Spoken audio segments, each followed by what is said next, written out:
बुद्धिमान मधुराभाषी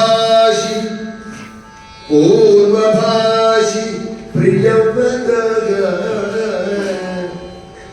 बुद्धिमान मधुराभाषी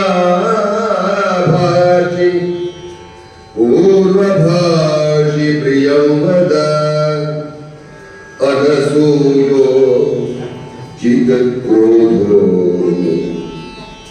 अनसूयो चित्तक्रोधो न दृष्टो न च मत्सरी अनसूयो चित्तक्रोधो न दृष्टो न च मत्सरी न च मत्सरी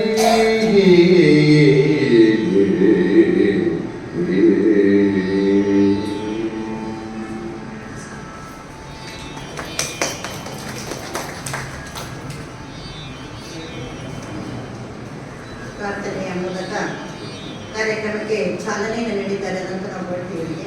ಧನ್ಯವಾದಗಳನ್ನು ನೀಡುತ್ತಾ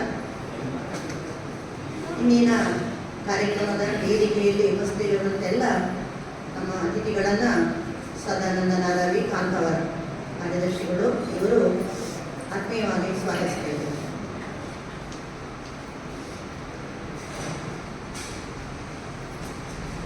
ಎಲ್ಲರಿಗೂ ವಂದನೆಗಳು.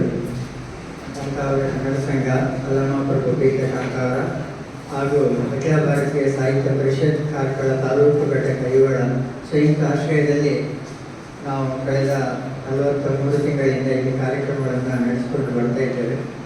ರಾಮಾಯಣ ಈ ವರ್ಷ ನಾವು ರಾಮಸಾಗರ ಗಾಂಧಿನಿ ಅನ್ನುವ ವಾಲ್ಮೀಕಿ ರಾಮಾಯಣದ ದರ್ಶನ ಉಪನ್ಯಾಸ ಮಾಲೆಯನ್ನು ಈ ವರ್ಷ ಹಮ್ಮಿಕೊಂಡಿದ್ದು ಇವತ್ತು ಅದರ 7ನೇ ಕಾರ್ಯಕ್ರಮ. ಕಳೆದ ತಿಂಗಳು ನಾವು ವನಗಮನ ಇದರ ಉಪನ್ಯಾಸವನ್ನು ಕೇಳಿದ್ದೇವೆ. ಈ ಬಾರಿ ವನಗಮನದಿಂದ ಚಿತ್ರಕೂಟಕ್ಕೆ ಬರುವಂತಹ ದಾರಿಯಲ್ಲಿ ಚಿತ್ರಕೂಟದ ಚಿತ್ರ ಅನ್ನುವ ಅಧ್ಯಾಯವನ್ನು ಇವತ್ತು ಅದೇ ರೀತಿ ಇವತ್ತು ಉಪನ್ಯಾಸ ಕೊಡಲಿಕ್ಕೆ ಬಂದಿರುವಂತಹ ಡಾಕ್ಟರ್ ರಾಘವೇಂದ್ರ ರಾವ್ ಕೊಡಗಿದ್ದಿ ಎಲ್ಲರಿಗೂ ಕೂಡ ಕಳೆದ 6 ತಿಂಗಳಿಂದ ಪರಿಚಿತರಾಗಿದ್ದಾರೆ. ಸೊ ಒಳ್ಳೆಯ ಉಪನ್ಯಾಸವನ್ನು ನೀಡಿ ನಮ್ಮ ಒಂದು ಬೌದ್ಧಿಕ ಮಟ್ಟವನ್ನು ಹೆಚ್ಚಿಸುವಲ್ಲಿ ನಮ್ಮ ಆಧ್ಯಾತ್ಮಿಕ ಪರಂಪರೆಯನ್ನು ನೆನಪಿಸುವಲ್ಲಿ ಅವರು ನಮಗೆ ತುಂಬ ಸಹಾಯ ಮಾಡಿದ್ದಾರೆ. ಅವರನ್ನು ಈ ಕಾರ್ಯಕ್ರಮಕ್ಕೆ ಹಾರ್ದಿಕವಾಗಿ ಸ್ವಾಗತಿಸುತ್ತಾರೆ. ಅದೇ ರೀತಿ ಇವತ್ತು ನಮ್ಮ ಅಖಿಲ ಭಾರತೀಯ ಸಾಹಿತ್ಯ ಪರಿಷತ್ತಿನ ತಾಲೂಕು ಸಮಿತಿಯ ಗೌರವಾಧ್ಯಕ್ಷರಾಗಿರುವಂತಹ ನಿತ್ಯಾನಂದ ಪೈ ಅವರ ವೇದಿಕೆಯಲ್ಲಿದ್ದಾರೆ. ಅವರನ್ನು ಕೂಡ ನಮ್ಮೆಲ್ಲರ ಪರವಾಗಿ ಹಾರ್ದಿಕವಾಗಿ ಸ್ವಾಗತಿಸುತ್ತೇವೆ. ತಾಲೂಕು ಸಮಿತಿಯ ಅಧ್ಯಕ್ಷರಾಗಿರುವಂತಹ ಮಿತ್ರಪ್ರಭಾ ಮೇಡಮ್ ಅವರು ವೇದಿಕೆಯಲ್ಲಿದ್ದಾರೆ. ಅವರಿಗೂ ಕೂಡ ನಮ್ಮ ನಿಮ್ಮೆಲ್ಲರ ಪರವಾಗಿ ಸ್ವಾಗತವನ್ನು ಬಯಸುತ್ತೇವೆ. ಅದೇ ರೀತಿ ನಮ್ಮ ವೇದಿಕೆಯಲ್ಲಿ ಕಾರ್ಕಳ ತಾಲೂಕು ಸಮಿತಿಯ ಉಪಾಧ್ಯಕ್ಷರಾಗಿರುವಂತಹ ಕಾಳಿ ಸರ್ ಅವರಿದ್ದಾರೆ. ಅವರನ್ನು ಕೂಡ ಗೌರವಪೂರ್ವಕವಾಗಿ ಆಮಂತ್ರಿಸ್ತಾ ಇದ್ದಾರೆ. ಇವತ್ತಿನ ಕಾರ್ಯಕ್ರಮದ ಸಂಪೂರ್ಣ ಪ್ರಾಯೋಜಕರಾದಂತಹ ಕೆ ಕಮಲಾಕ್ಷ ಕಾಮತ್ ಅವರನ್ನು ಕೂಡ ಈ ಸಂದರ್ಭದಲ್ಲಿ ಎಲ್ಲರ ಪರವಾಗಿ ಸ್ವಾಗತಿಸುತ್ತೇನೆ. ಹಾಗೂ ಈ ಕಾರ್ಯಕ್ರಮವನ್ನು ಆಲಿಸುವುದಕ್ಕಾಗಿ ತಮ್ಮೆಲ್ಲರ ಸಮಯವನ್ನು ಮೀಸಲಿಟ್ಟು ಇಲ್ಲಿಗೆ ಆಗಮಿಸಿರುವ ತಮ್ಮೆಲ್ಲರನ್ನೂ ಕೂಡ 3 ಸಂಸ್ಥೆಗಳ ಪರವಾಗಿ ಆರ್ಥಿಕವಾಗಿ ಸ್ವಾಗತಿಸುತ್ತೇನೆ. ಮತ್ತು ಮತ್ತೊಮ್ಮೆ ಎಲ್ಲರಿಗೂ ವಂದನೆಗಳು. ಎಲ್ಲರನ್ನ ಆತ್ಮೀಯವಾಗಿ ಸ್ವಾಗತಿಸಿದಂತ ಸದಾನಂದ ನಾರಾವಿ ಇವರನ್ನು ಈ ಕಾರ್ಯಕ್ರಮ ಪರವಾಗಿ ತಮಗೂ ಕೂಡ ಆತ್ಮೀಯ ಸ್ವಾಗತವನ್ನು ಬಯಸುತ್ತಾ ಇಂದಿನ ಕಾರ್ಯಕ್ರಮದ ಸಂಪೂರ್ಣ ಪ್ರಾಯೋಜಕತ್ವವನ್ನು ಮಾಡಿರುವಂತಹ ಕಮಲಾಕ್ಷ ಕಾಮತ್ ಅವರ ಉಪಸ್ಥಿತಿ ಇಲ್ಲಿ ಇಲ್ಲ. ಆದರೂ ಅವರು ಬಂದ ನಂತರ ನಮ್ಮ ಒಟ್ಟಿಗೆ ಅವರು ಕೂಡಿಕೊಳ್ತಾ ಇದ್ದಾರೆ. ಈಗ ಈ ಹಿಂದೆ ನಮ್ಮ ಒಂದು ಕಾರ್ಯಕ್ರಮಕ್ಕೆ ಉಪಹಾರವನ್ನು ನೀಡಿದಂತಹ ಶ್ರೀಮತಿ ಇಂದಿರಾ ಉಪನ್ಯಾಸಕಿ ಇವರನ್ನು ನಾವು ಆತ್ಮೀಯವಾಗಿ ವೇದಿಕೆಗೆ ಬರಮಾಡ್ತಾ ಇದ್ದೇವೆ. ಅವರನ್ನು ಒಂದು ಗುರುತಿಸಬೇಕು ಅಂತ ಹೇಳಿ ಅಧ್ಯಕ್ಷರ ಸೂಚನೆಯೊಂದಿಗೆ ಮೇಡಮ್ ತಾವು ವೇದಿಕೆಗೆ ಬರಬೇಕು. ಶ್ರೀಮತಿ ಇಂದಿರಾ ಮೇಡಮ್ ಅವರು.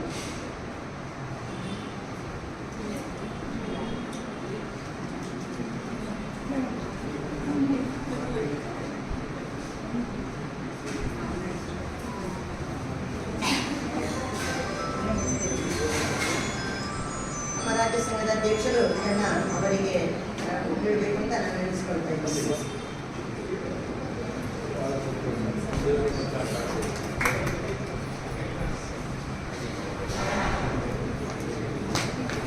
ಕಿರು ಕಾಣಿಕೆಯನ್ನು ಪಡೆದಂತಹ ಶ್ರೀಮತಿ ಇಂದಿರಾ ಮೇಡಮ್ ಅವರಿಗೂ ಹಾಗೆ ಇದನ್ನು ವಿತರಿಸಿದಂತಹ ಶಿಕ್ಷಕರಿಗೂ ಸಹ ವಂದಿಸಿಕೊಳ್ಳುತ್ತಾ ಈಗ ನಮ್ಮೊಂದಿಗೆ ರಾಮಾಯಣದ ಉಪನ್ಯಾಸಗಳ ಕುರಿತು ಉಪನ್ಯಾಸವನ್ನು ನೀಡುತ್ತಾ ಇದ್ದಾರೆ ಶ್ರೀ ರಾಘವೇಂದ್ರ ರಾವ್.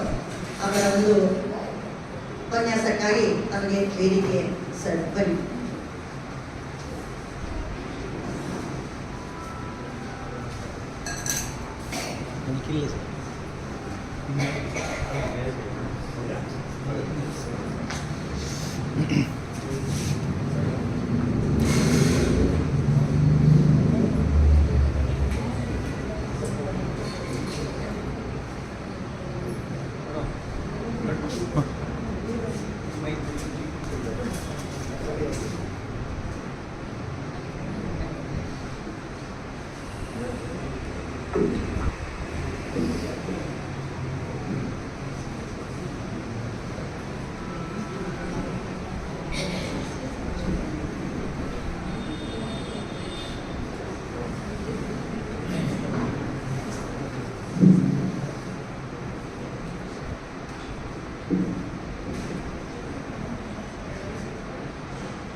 आर्तिहन्तारं भीतानां भयनाशनं विशतां कालदण्डन्तं रामचन्द्रं नमाम्यहम् अञ्जनानन्दनं वीरं जानकी शोकनाशनं कपीशम् अक्षहन्तारं वन्दे लङ्काभयङ्करम् पूजन्तं राम रामेति मधुरं मधुराक्षरम् आरुह्य कविताशाखां वन्दे वाल्मीकिकोकिलम् ರಾಮಸಾಗರಗಾಮಿನಿ ಉಪನ್ಯಾಸಮಾಲೆಯ ಸಪ್ತಮ ಸೋಪಾನ ಚಿತ್ರಕೂಟದ ಚಿತ್ರ ಇವತ್ತು ಸಂಪನ್ನಗೊಳ್ಳಿಕ್ಕಿದೆ.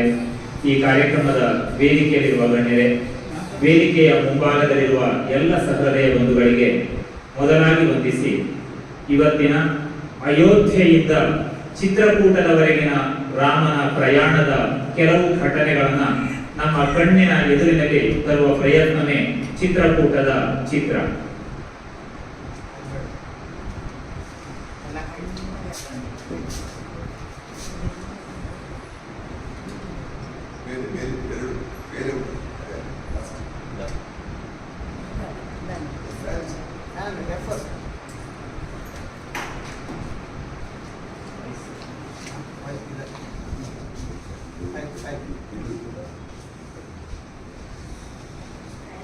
ಕೈಕೈಯ ಮಾತಿನಂತೆ ತಂದೆಯ ವಚನವನ್ನ ಪರಿಪಾಲನೆ ಮಾಡುವುದಕ್ಕೆ ರಾಮಚಂದ್ರ ಅಣಿಯಾಗಿದ್ದಾನೆ. 14 ವರ್ಷದ ವನವಾಸ ರಾಮನಿಗೆ ಕಷ್ಟದಾಯಕ ಅಲ್ಲ. ತಂದೆಯ ವಚನವನ್ನ ಪರಿಪಾಲನೆ ಮಾಡುವುದೇ ಮಗನಾದವನಿಗೆ ಯೋಗ್ಯವಾದದ್ದು ಎನ್ನುವ ನಿರ್ಣಯಕ್ಕೆ ದೃಢವಾದ ನಿರ್ಧಾರ. ಪ್ರತಿಭಟಿಸಬಹುದಿತ್ತು. ಕೈಕೈಯನ್ನ ಬದಿಗೆ ಸರಿಸಿ ಮತ್ತೆ ಪಟ್ಟವನ್ನ ಏರುವ ಅವಕಾಶ ರಾಮನಿಗೆ ಇತ್ತು. ಅಸಾಧ್ಯವೂ ಅಲ್ಲ, ಅಸಂಭವವೂ ಅಲ್ಲ. ಆ ನೆಲೆಯಲ್ಲಿ ಯೋಚನೆ ಮಾಡಿದೆ. ಆದರೆ ರಾಮನ ವ್ಯಕ್ತಿತ್ವ ಅಂತದ್ದಲ್ಲ. ಅದು ತಾಯಿ ಹೇಳಿರಲಿ, ತಂದೆ ಹೇಳಿರಲಿ, ವಚನವನ್ನ ಪರಿಪಾಲನೆ ಮಾಡುವಂಥದ್ದು ಇಕ್ಷ್ವಾಕು ವಂಶದ ಪರಂಪರೆಯಿಂದ ಬಂದಂತಹ ಒಂದು ಮರ್ಯಾದೆ. ಅದನ್ನು ಪರಿಪಾಲಿಸಬೇಕಾದದ್ದು ರಾಮನಿಗೂ ಕರ್ತವ್ಯ ಅಂತ ಭಾವಿಸಿದ. ಹೋಗಬೇಡ ರಾಮ, ದಶರಥನ ಮಾತು ಕಿವಿಗೆ ಬೀಳಲೇ ಇಲ್ಲ. ಒಮ್ಮೆ ನಿರ್ಧಾರ ಮಾಡಿದ ಮೇಲೆ ಆ ನಿರ್ಧಾರದಿಂದ ಹಿಂದೆ ಸರಿಯುವವನಲ್ಲ ರಾಮ. ತಾಯಿಯನ್ನ ಕಾಣುವುದಕ್ಕೆ ಹೋದ. ತಾಯಿ ಬಹುವಿಧವಾಗಿ ಹೇಳಿದಳು. ವೃದ್ಧನಾದ ತಂದೆಯನ್ನ, ವೃದ್ಧ ಮಾತೆಯರನ್ನ ಬಿಟ್ಟು ಅರಣ್ಯಕ್ಕೆ 14 ವರ್ಷ ಹೋದರೆ ನೀನಿಲ್ಲದೆ ಹೋದಂತಹ ಸಾಕೇತದಲ್ಲಿ ನಮ್ಮ ಬದುಕು ಹೇಗಿರಬಹುದು? 14 ವರ್ಷಗಳ ನಂತರ ಮತ್ತೆ ಮರಳಿ ಬಂದಾಗ ನಿನ್ನನ್ನು ನೋಡ್ತೇವೆ ಎನ್ನುವ ಭರವಸೆ ಏನಿದೆ? ಮನುಷ್ಯರೆಲ್ಲ ಮೃತ್ಯುಮುಖಿಗಳೇ. ಮೃತ್ಯುವಿನ ಎದುರಿನಲ್ಲಿ ಸದಾಕಾಲ ಸಾಗ್ತಾ ಇರುವುದು. 14 ವರ್ಷದ ನಂತರ ರಾಮ ವನವಾಸವನ್ನು ಮುಗಿಸಿ ಮತ್ತೆ ಹಿಂತಿರುಗಿ ಅಯೋಧ್ಯೆಗೆ ಬಂದರೆ ಆ ಅಯೋಧ್ಯೆಯಲ್ಲಿ ಮತ್ತೆ ಅವನನ್ನ ಅದೇ ಸಂತೋಷದಿಂದ ಎದುರುಗೊಳ್ಳುವುದಕ್ಕೆ ದಶರಥನಾಗಲಿ ಅಥವಾ ಅವನ ಉಳಿದ ಮಾತೆಯರಾಗಲಿ ಇರ್ತಾರೆ ಅಂತಕ್ಕಂಥ ಭರವಸೆ ಏನಿದೆ? ತಾಯಿ ಬಹುವಿಧವಾಗಿ ಹೇಳಿದ್ದು ಇಲ್ಲ. ಅಚಲವಾದ ನಿರ್ಧಾರ ಬದಲಾಗಲಿಲ್ಲ. ವನದ ಕಡೆಗೆ ಹೋಗುವುದು ಎನ್ನುವುದು ನಿರ್ಧಾರವಾಗಿ ಬಿಟ್ಟ ಮೇಲೆ ಬೇರೆ ಯಾವ ಮಾತುಗಳು ರಾಮನ ಕಿವಿಯ ಮೇಲೆ ಬೀಳಲೇ ಇಲ್ಲ. ಹೊರಡುವುದು ಮಾತ್ರ, ತನ್ನ ಯಾವ ಮಾತುಗಳು ನಡೆಯುವುದಿಲ್ಲ. ಎಲ್ಲ ಮಾತು ಸೋತಿತ್ತು ಅಂತ ಯಾವಾಗ ಗೊತ್ತಾಯಿತು, ಆ ಸಮಯದಲ್ಲಿ ಕೌಸಲ್ಯ ಇನ್ನೇನ್ ಮಾಡಬಹುದು? ಹೇಗೋ 14 ವರ್ಷಗಳ ಕಾಲ ವನದಲ್ಲಿಯೇ ರಾಮ ಇರ್ತಾನೆ ಅಂತ ಆದ್ರೆ, ವನದಲ್ಲಿ ಭಯಂಕರವಾದ ಕ್ರೂರ ಮೃಗಗಳಿವೆ. ಆ ಮೃಗಗಳಿಂದ ರಕ್ಷಣೆ ಬೇಕು. ಧೂರ್ತರಾದ ಮಾಯಾವಿಗಳಾದ ರಾಕ್ಷಸರು ಅರಣ್ಯದಲ್ಲಿ ಸಂಚರಿಸ್ತಾ ಇರ್ತಾರೆ, ನಿಶಾಚರರಿದ್ದಾರೆ, ಅವರಿಂದ ರಕ್ಷಣೆ ಬೇಕು. ಈಗ ನಾನು ಮಾಡಬಹುದಾದಂತಹ ಕೆಲಸ ಯಾವುದು? ರಾಮನಿಗೆ ಅವೆಲ್ಲವೂ ಕೂಡ ಮಂಗಳಕರವಾಗಿ ಪರಿಣಮಿಸಲಿ, ಯಾವ ಅಪಾಯವೂ ಕೂಡ ಘೋರವಾದ ಅರಣ್ಯದ ಮಧ್ಯದಲ್ಲಿ ಬರದೇ ಹೋಗಲಿ, ಇದಷ್ಟೇ ಪ್ರಾರ್ಥನೆ ಮಾಡಬೇಕಾದದ್ದು. ಮಗನನ್ನ ಇಲಿನಲ್ಲಿ ಕುಳ್ಳಿರಿಸಿಕೊಂಡು ಆತನ ತಲೆಯನ್ನ ಪ್ರೀತಿಯಿಂದ ನೇವರಿಸಿ, ಇನ್ನು ಮಗನ ತಲೆಯನ್ನ ನೇವರಿಸುವ, ಬೆನ್ನನ್ನ ನೇವರಿಸುವ ಅವಕಾಶ ಯಾವಾಗ ಸಿಗ್ತದೋ ಗೊತ್ತಿಲ್ಲ, ಹೊರಟಾಗಿದೆ. ಆದರೆ ತಾಯಿಗೆ ಮಗು ರಾಮಚಂದ್ರ, ಇದುವರೆಗೆ ನಾನು ಯಾವ ಪೂಜೆಗಳನ್ನ ಮಾಡಿದ್ದೇನೋ, ಯಾವ ದೇವತಾ ಆರಾಧನೆಗಳನ್ನ ಮಾಡಿದ್ದೇನೋ, ಯಾವ ಋಷಿಮುನಿಗಳ ಪೂಜೆಯನ್ನ ಮಾಡಿ ಪುಣ್ಯವನ್ನ ಸಂಪಾದನೆ ಮಾಡಿದ್ದೇನೋ, ಆ ಪುಣ್ಯದ ಫಲವಾಗಿ ಅರಣ್ಯದ ಮಧ್ಯದಲ್ಲಿ ನಿನಗೆ ಯಾವುದೇ ರೀತಿಯ ಕಷ್ಟಗಳು ಬರದೇ ಇರಲಿ. ಅರಣ್ಯದ ನಡುವಿನಲ್ಲಿ ಹೋದಂತಹ ಸಮಯದಲ್ಲಿ ಅದು ಅಷ್ಟ ದಿಕ್ಪಾಲಕರು ನಿನ್ನನ್ನು ಸದಾಕಾಲ ರಕ್ಷಣೆ ಮಾಡ್ತಾ ಇರಲಿ. ಅಲ್ಲಿರುವ ಕ್ರೂರ ಮೃಗಗಳು ನಿನಗೆ ಯಾವುದೇ ತೊಂದರೆಯನ್ನ ಕೊಡದೇ ಇರಲಿ. ನಿಶಾಚರರ ಬಾಧೆ ನಿನಗೆ ತಟ್ಟದೇ ಇರಲಿ. ಅಷ್ಟು ಮಾತ್ರ ಅಲ್ಲ, ಅರಣ್ಯದಲ್ಲಿ ಋಷಿಮುನಿಗಳಿದ್ದಾರೆ ಅಂತ ಕೇಳಿದ್ದೇನೆ. ಋಷಿಮುನಿಗಳ ದರ್ಪೆ ಸಮಿತ್ತು ಅಲ್ಲಿರತಕ್ಕಂಥ ಯಜ್ಞ ವೇದಿಕೆಗಳು ನಿನಗೆ ಮಂಗಲವನ್ನೇ ಉಂಟು ಮಾಡಲಿ. ಹಗಲಿರಲಿ ರಾತ್ರಿ ಇರಲಿ ಆ ಕಾಲದ ಎಲ್ಲ ದೇವತೆಗಳು ನಿನ್ನನ್ನು ರಕ್ಷಣೆ ಮಾಡಲಿ. ಹೆಚ್ಚೇಕೆ ಹಿಂದೆ ವಿಶ್ವಾಮಿತ್ರರು ನಿನಗೆ ಉಪದೇಶಿಸಿದಂತಹ ಮಂತ್ರಾಸ್ತ್ರಗಳ ಪುಣ್ಯದ ಫಲ ನಿನಗೆ ರಕ್ಷಣೆಯನ್ನ ಕೊಡ್ತಾ ಸದಾಕಾಲ ನಿನ್ನ ಜೊತೆಯಲ್ಲಿ ಬರ್ತಾ ಇರಲಿ. ಸತ್ಯ ನ್ಯಾಯ ಧರ್ಮಕ್ಕೋಸ್ಕರ ಇಕ್ಷ್ವಾಕು ಪರಂಪರೆಯನ್ನು ಅವಿಚ್ಛಿನ್ನವಾಗಿ ಮುಂದುವರಿಸುವುದಕ್ಕೋಸ್ಕರ ಯಾವ ದೃಢ ಸಂಕಲ್ಪವನ್ನ ನೀನು ಮಾಡಿದೀಯೋ ಆ ಸಂಕಲ್ಪ ನಿನ್ನನ್ನು ರಕ್ಷಣೆ ಮಾಡ್ತಾ ಇರಲಿ.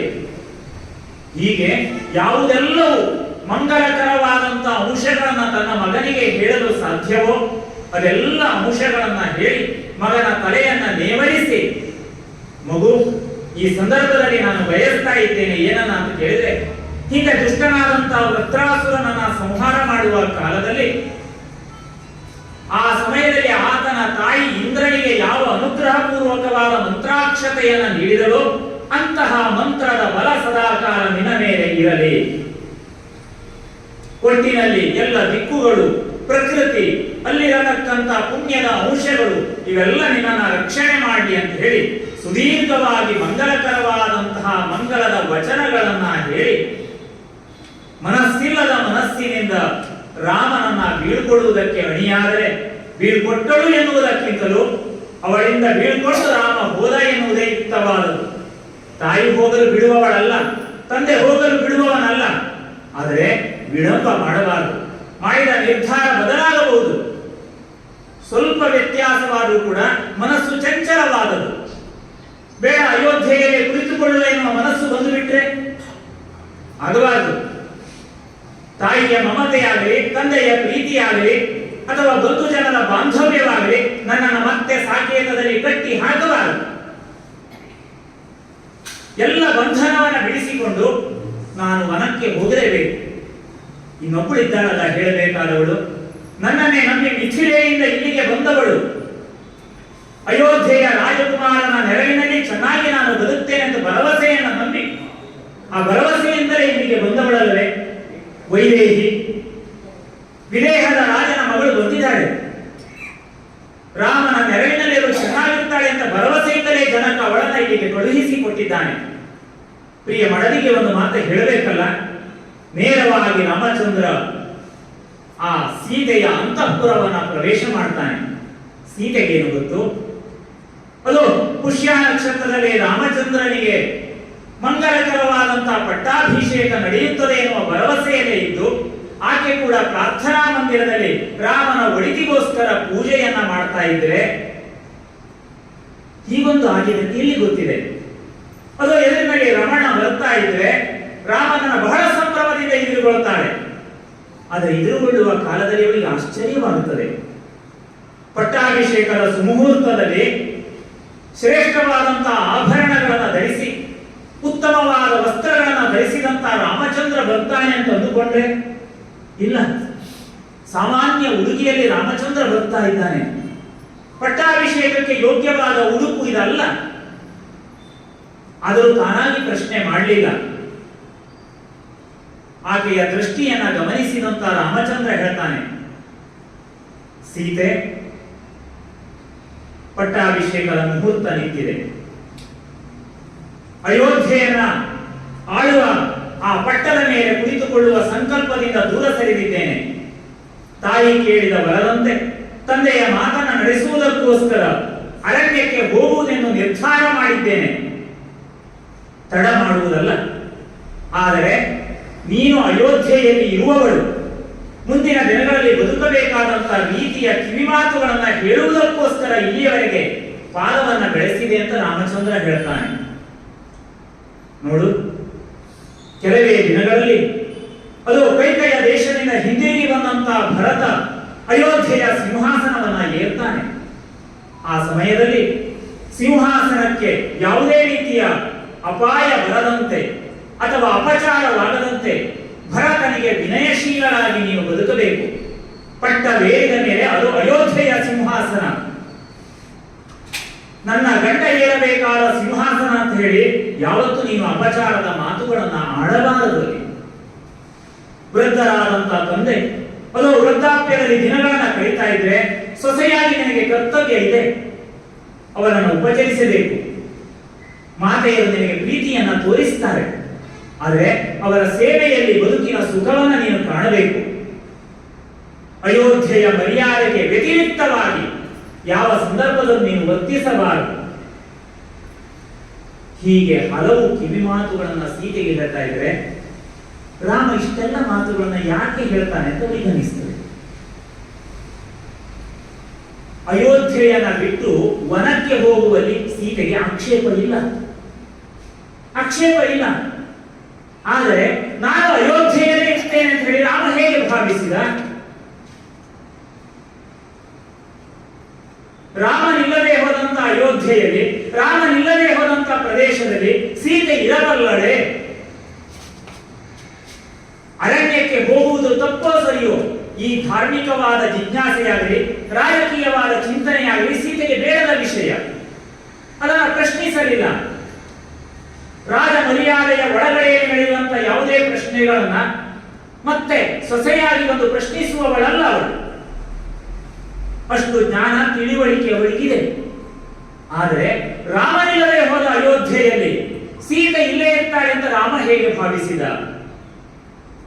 ಕೇಳ್ತಾಳೆ, ರಾಮ, ನಿನ್ನನ್ನ ನಂಬಿ ಇಲ್ಲಿಗೆ ಬಂದವಳು, ನೀನು ಎಲ್ಲಿರ್ತೀಯೋ ಅಲ್ಲಿಯೇ ಇರಬೇಕು ಎಂಬುದಾಗಿ ಭಾವಿಸಿದವಳು ನಾನು. ನಿನಗೆ ವನಗಮನ ಎನ್ನುವುದು ನಿಶ್ಚಿತವಾಗಿದೆ ಎಂದ ಮಾತ್ರಕ್ಕೆ ನನಗೂ ವನಗಮನ ನಿಶ್ಚಿತವಾಗಿದೆ ಎಂದೇ ಅಭಿಪ್ರಾಯ. ನೀನು ಎಲ್ಲಿ ಇರ್ತೀಯೋ ಅಲ್ಲೇ ನಾನು ಇರಬೇಕಾದದ್ದು. ಧರ್ಮಪತ್ನಿಯ ಕರ್ತವ್ಯವೂ ಅದೇ ಹೌದು. ಇದುವರೆಗೆ ಅದನ್ನೇ ಪಾಲಿಸಿಕೊಂಡು ಬಂದವಳು, ಮುಂದೆ ಅದನ್ನ ಪಾಲಿಸುವುದಕ್ಕೆ ಬದ್ಧಳಾದವಳು ನಾನು. ಹಾಗಾಗಿ ನೀನಿಲ್ಲದ ಅಯೋಧ್ಯೆಯಲ್ಲಿ ನಾನು ಇರಲಾರೆ. ರಾಮನಿಗೆ ವಿಚಿತ್ರ ಅಂತ ಅನಿಸ್ತದೆ. ವನಗಮನ ನಿಶ್ಚಯವಾದದ್ದು ರಾಮನಿಗೆ ಮಾತ್ರ. ರಾಮ 14 ವರ್ಷ ವನವಾಸಕ್ಕೆ ಹೋಗಬೇಕು ಅಂತ ಪ್ರಶ್ನೆಯೇ ಹೊರತು ಜೊತೆಯಲ್ಲಿ ಸೀತೆ ಹೋಗಬೇಕು ಅಂತ ಇಲ್ಲ. ಇವಳು ಯಾಕೆ ಹೋಗಬೇಕು? ಅರಣ್ಯ ಗಮನ ಎಂದರೆ ಅದು ಆಟ ಅಲ್ಲ, ಸುಲಭದ ಪ್ರಶ್ನೆಯೂ ಅಲ್ಲ.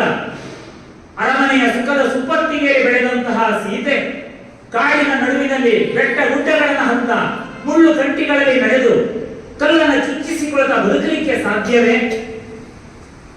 ಮೃದುವಾದ ಕೋಮಲವಾದ ಹೃದಯವನ್ನ ಹೊಂದಿದಂತಹ ಅದೇ ರೀತಿಯ ದೇಹದ ಭಾಗವನ್ನ ಹೊಂದಿದಂತಹ ಸೀತೆ ಅರಣ್ಯದ ನಡುವಿನಲ್ಲಿ ನಡೆದು ಅದು 14 ವರ್ಷಗಳ ಕಾಲ ಅರಣ್ಯದಲ್ಲಿ ಇರಲಿಕ್ಕೆ ಸಾಧ್ಯವೇ?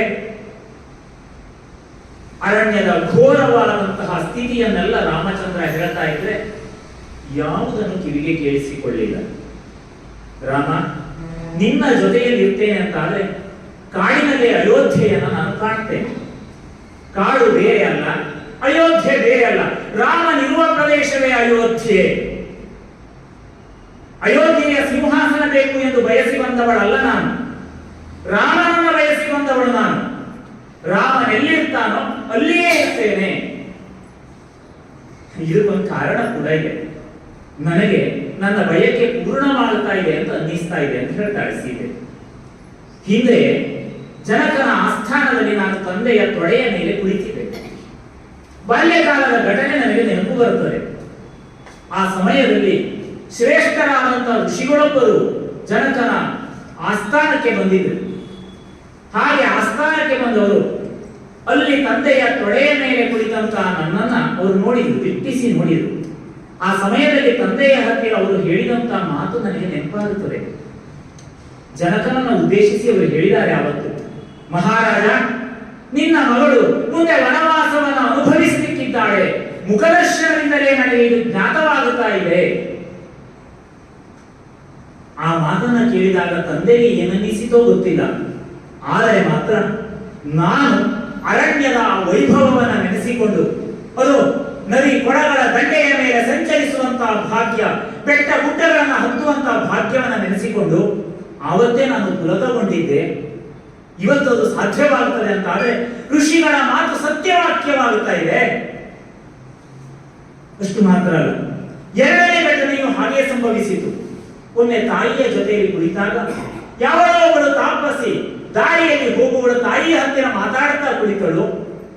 ಅವಳು ಕೂಡ ನನ್ನನ್ನು ನೋಡಿ ಹೇಳಿದ ಮಾತು ಇದೆ, ನಿಮ್ಮ ಮಗಳು ಮುಂದೆ ವನವಾಸವನ್ನು ಅನುಭವಿಸ್ತಾಳೆ ಅಂತ ಹೇಳಿ. ಹಾಗಾದ್ರೆ ಆವತ್ತು ಅಲ್ಲಿ ಋಷಿ ಹೇಳಿದ್ದು, ಇಲ್ಲಿ ತಾಪಸಿ ಹೇಳಿದ ಮಾತು, ಇವತ್ತು ನೀನು ಹೇಳುತ್ತಿರುವ ಮಾತು ಎಲ್ಲವೂ ದೈವ ಸಂಕಲ್ಪ ಅಂತ ಆಯ್ತು. ಇದು ನಿರ್ಧಾರವಾಗಿದೆ ಅಂತಾದ್ರೆ ಇದನ್ನ ತಡೆಯುವುದಕ್ಕೆ ಯಾರಿಂದ ಸಾಧ್ಯ? ಹೊರಟು ಬಿಡ್ತೇನೆ, ನಾನು ಬರ್ತೇನೆ. ಎಷ್ಟು ವಿಧವಾಗಿ ರಾಮ ಅರಣ್ಯದ ಭಯಾನಕ ಚಿತ್ರಣಗಳನ್ನ ಕಣ್ಣೆದುರಿನಲ್ಲಿ ತರುವ ಪ್ರಯತ್ನ ಮಾಡ್ತಾನೆ. ಮಾಯಾವಿಗಳಾದ ರಾಕ್ಷಸರಿದ್ದಾರೆ, ಕ್ರೂರ ಮೃಗಗಳಿವೆ. ನಿನ್ನನ್ನು ರಕ್ಷಣೆ ಮಾಡ್ತಾ ನಮ್ಮನ್ನು ರಕ್ಷಣೆ ಮಾಡಿಕೊಳ್ತಾ ಅರಣ್ಯದ ನಡುವಿನಲ್ಲಿ ಬದುಕುವುದು ಕಷ್ಟ. ಬೇಡ, ಈಗ ನಿನಗೆ ಸುಲಭ ಅಂತ ಅನ್ನಿಸಬಹುದು. ದೂರದ ಬೆಟ್ಟ ಕಣ್ಣಿಗೆ ನುಣ್ಣದೆ ಎಂದಂತೆ ಅದೆಲ್ಲ ಚೆನ್ನಾಗಿ ಈಗ ಕಾಣಿಸ್ತದೆ, ಹತ್ತಿರ ಹೋಗಿ ನೋಡಬೇಕು.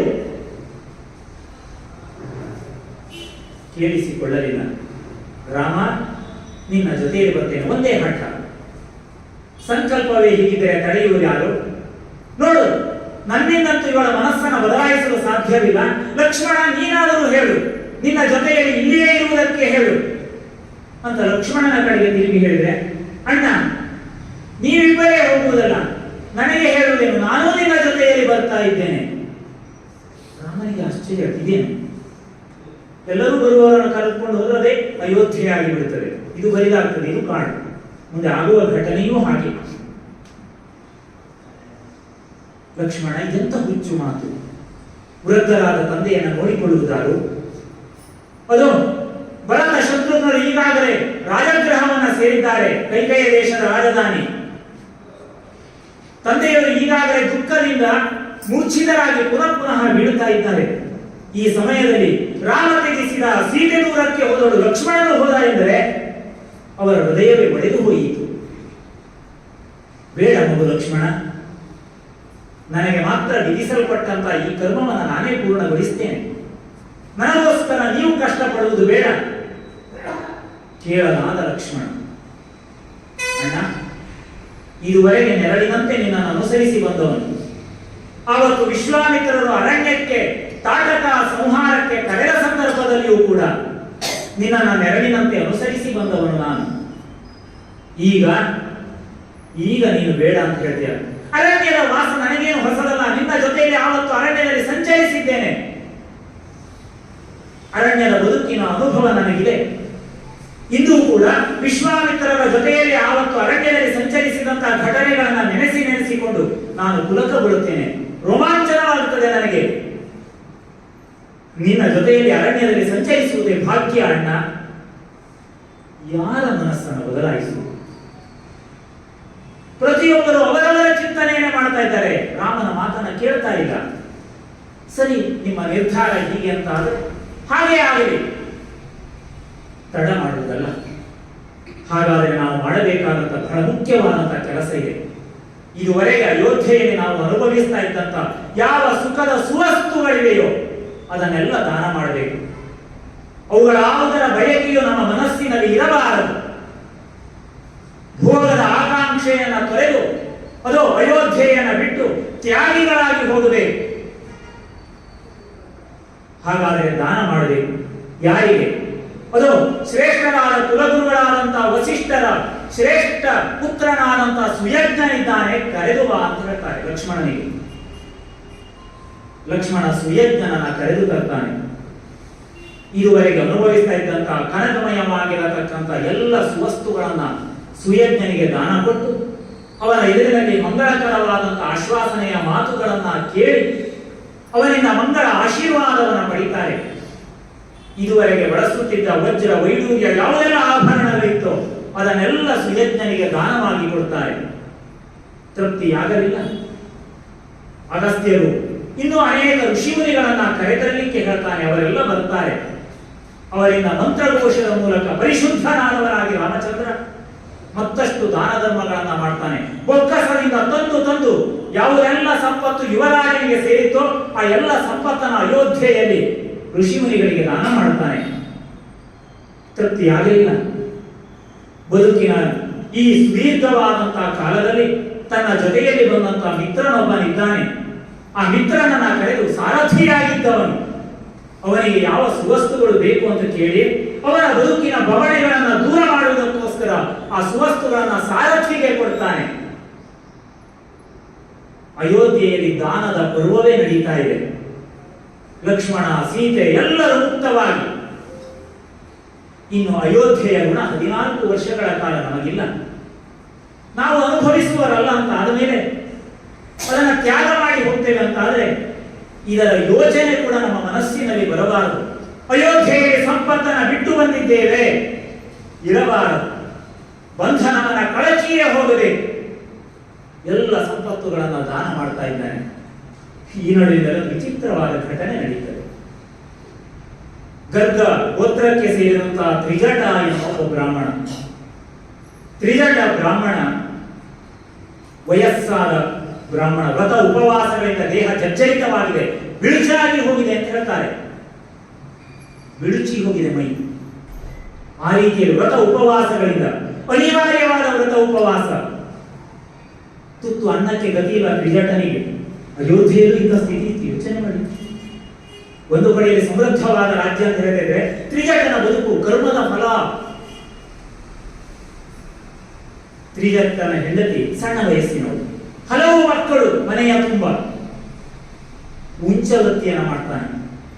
ಉಂಚವೃತ್ತಿ ಅಂದ್ರೆ ಅರಣ್ಯದ ನಡುವೆ ಹೋಗಿ ಹಾರೆ ಬುಟ್ಟಿಯನ್ನು ಹಿಡಿದುಕೊಂಡು ಅರಣ್ಯದಲ್ಲಿ ಬಿದ್ದಂತ ಬಿದಿರು ಅಕ್ಕಿಯನ್ನ ಹೆಕ್ಕಿ ತಂದು, ಧಾನ್ಯವನ್ನ ಕತ್ತರಿಸಿ ಆದ ಮೇಲೆ ಉಳಿದಂತ ಅಕ್ಕಿಯನ್ನ ಹೆಕ್ಕಿ ತಂದು, ಭತ್ತವನ್ನ ಹೆಕ್ಕಿ ತಂದು ಅಕ್ಕಿಯನ್ನಾಗಿ ಮಾಡಿ ಆ ಅಕ್ಕಿಯನ್ನ ಬೇಯಿಸಿ ಮಕ್ಕಳಿಗೆ ಅನ್ನವನ್ನು ಬಡಿಸುವಂತ ಕಷ್ಟದ ಸ್ಥಿತಿ ತ್ರಿಜಟನದು. ಇಂಥ ಭಯಾನಕವಾದ ಸ್ಥಿತಿ. ಅಯೋಧ್ಯೆಯಲ್ಲಿ ರಾಮಚಂದ್ರ ವನವಾಸಕ್ಕೆ ಹೊರಟಿದ್ದಾನೆ, ಎಲ್ಲವನ್ನ ದಾನ ಮಾಡ್ತಾನೆ ಅಂತ ಕೇಳುವಾಗ ತ್ರಿಜಟನ ಹೆಂಡತಿಗೂ ಅಂತ ಮನಿಸ್ತದೆ. ಮಕ್ಕಳು ಹಸಿವಿನಿಂದ ನರಳ್ತಾ ಇದ್ದಾರೆ. ಒಂದು ದಿವಸವು ಹೊಟ್ಟೆ ತುಂಬ ಊಟ ಮಾಡಿದವರಲ್ಲ ಮಕ್ಕಳು. ಹೋಗಿ ರಾಮನಲ್ಲಿ ಕೇಳಿ. ತ್ರಿಜಟ ಸ್ವಾಭಿಮಾನಿ, ಕೇಳಲಾರ. ಆದರೆ ಮನೆಯ ಮಕ್ಕಳ ಹಸಿವನ್ನ ನೋಡಿ ಹೊಟ್ಟೆ ಉರಿತದೆ. ಹೆಂಡತಿ ಒಂದು ಕಡೆ ಹೇಳ್ತಾ ಇದ್ದಾರೆ, ಹೋಗಿ ಕೇಳಿ, ರಾಮ ಎಲ್ಲರಿಗೆ ಕೊಡ್ತಾ ಇದ್ದಾನೆ, ಇಲ್ಲ ಅಂತ ಹೇಳಲಾರ ರಾಮ. ಕೇಳಬೇಕಾ ಬೇಡ? ಹೋಗುವುದು ಹೇಗೆ? ಉಡುವ ಒಂದು ಬಟ್ಟೆಯನ್ನು ಬಿಟ್ಟರೆ ಮೇಲೆ ಹೊದೆಯಲು ಹೊಲಿದ ಒಂದು ಬಟ್ಟೆ ಮಾತ್ರ ಇತ್ತು. ವಾಲ್ಮೀಕಿ ಮಹರ್ಷಿಗಳು ವರ್ಣನೆ ಮಾಡ್ತಾರೆ ತ್ರಿಜಟನ ಸ್ಥಿತಿಯನ್ನ. ಸದಾಕಾಲ ವ್ರತ ಉಪವಾಸದಿಂದ ನಿರತನಾದವನು, ಧಾರ್ಮಿಕ ಶಕ್ತಿಯ ಭೂತವಾದದ್ದು. ಆದರೆ ಲೌಕಿಕವಾಗಿ ಎಲ್ಲವನ್ನ ಕಳೆದುಕೊಂಡದ್ದು ತ್ರಿಜಟ. ಹೋಗಬೇಕಾ ಬೇಡ? ಗೊಂದಲದಲ್ಲೇ ಇಲ್ಲ. ಆದರೆ ಮಕ್ಕಳ ಹಸಿವನ್ನು ನೋಡುವಾಗ ಕರುಳು ಕಿತ್ತು ಬರ್ತದೆ. ಹೋಗಬೇಕು. ಮಕ್ಕಳ ಹಸಿವನ್ನು ನೀಗಿಸುವುದಕ್ಕಾಗಿ ಆದರೂ, ಮಡವಿಯ ನೋವನ್ನು ದೂರ ಮಾಡುವುದಕ್ಕಾಗಿ ಆದರೂ ರಾಮನ ಎದುರಿನಲ್ಲಿ ಒಮ್ಮೆ ಕಾಣಿಸಿಕೊಳ್ಳಬೇಕು ಅಂತ ಹೇಳಿ ತ್ರಿಜಟ ಅಯೋಧ್ಯೆಯ ಕಡೆಗೆ ವೇಗವಾಗಿ ಹೋದನಂತೆ. ಇಂಥ ಆಶ್ಚರ್ಯ ಅಂದ್ರೆ ಅಯೋಧ್ಯೆಯಲ್ಲಿ ಯಾರೂ ಅವನನ್ನು ತಡೆಯಲಿಲ್ಲ ಅಂತೆ. ಪ್ರತಿ ಬಾಗಿಲಿನಲ್ಲಿ ದ್ವಾರಪಾಲಕರು ನಿಂತು ಯಾಕೆ ಏನು ಅಂತ ಕೇಳ್ತಾ ಇದ್ರೆ ತ್ರಿಜಟನ ಬ್ರಹ್ಮ ತೇಜಸ್ಸನ್ನು ನೋಡಿ ಒಬ್ಬರೂ ತಡೆಯಲಿಲ್ಲ ಅಂತ ಹೇಳ್ತಾರೆ. ನೇರವಾಗಿ ರಾಮನ ಎದುರಿನಲ್ಲಿ ದುತ್ತನೆ ಬಂದು ನಿಲ್ತಾನೆ.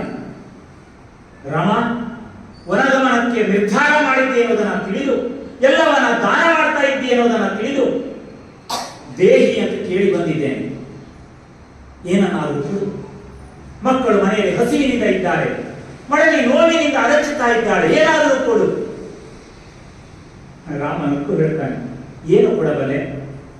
100 ಗೋವುಗಳನ್ನ, ಆ ಕಾಲದ ದಾನವೇ ಹಾಗೆ, 1000 ಗೋವುಗಳನ್ನ ಕೊಡ್ತೇನೆ. ಹೀಗೆ ನಾನು ಮಾತು ಕೊಡುವುದಿಲ್ಲ. ರಾಮ ಹೇಳ್ತಾರೆ, ಹೀಗೆ ಮಾತು ಕೊಡುವುದಿಲ್ಲ ನಾನು. ಇದರಲ್ಲಿ ಒಂದು ದಂಡ ಇದೆ, ಈ ದಂಡವನ್ನ ತೆಗೆದು ತಿರುಗಿಸಿ ನೀನು ಎಷ್ಟು ದೂರದವರೆಗೆ ಎಸೆಯುತ್ತೀಯೋ ಅಷ್ಟು ದೂರದವರೆಗೆ ಇರತಕ್ಕಂಥ ಗೋವುಗಳ ಸಮುದಾಯವನ್ನು ನನಗೆ ದಾನವಾಗಿ ಕೊಡುತ್ತೇನೆ. ಯಾವಾಗ ರಾಮನ ಬಾಯಿಂದ ಈ ಮಾತು ಬಂತೋ ಮರುಕ್ಷಣದಲ್ಲಿ ತ್ರಿಜಟ ಅದು ಉತ್ತರೀಯವಾಗಿ ಹೊದೆದುಕೊಂಡಂತಹ ಬಟ್ಟೆಯನ್ನು ತೆಗೆದು ಸೊಂಟಕ್ಕೆ ಬಲವಾಗಿ ಕಟ್ಟಿದನಂತೆ. ಆ ಚಿತ್ರಣವೇ ಚಂದ. ಕಣ್ಣೆದುರು ಬರ್ತಾನೆ ತ್ರಿಜಟ, ಗರ್ಗವಂಶದ ತ್ರಿಜಟ. ಮರುಕ್ಷಣದಲ್ಲಿ ಅದನ್ನು ಕಟ್ಟಿದವನೇ ಆ ದಂಡವನ್ನ ಹಿಡಿದ. ಮಕ್ಕಳ ಹಸಿವು, ಮಡದಿಯ ನೋವು, ಇದುವರೆಗೆ ಅನುಭವಿಸಿದ ಬಡತನ ಎಲ್ಲ ಕಣ್ಣೆದುರಿನಲ್ಲಿ ಬರ್ತದೆ.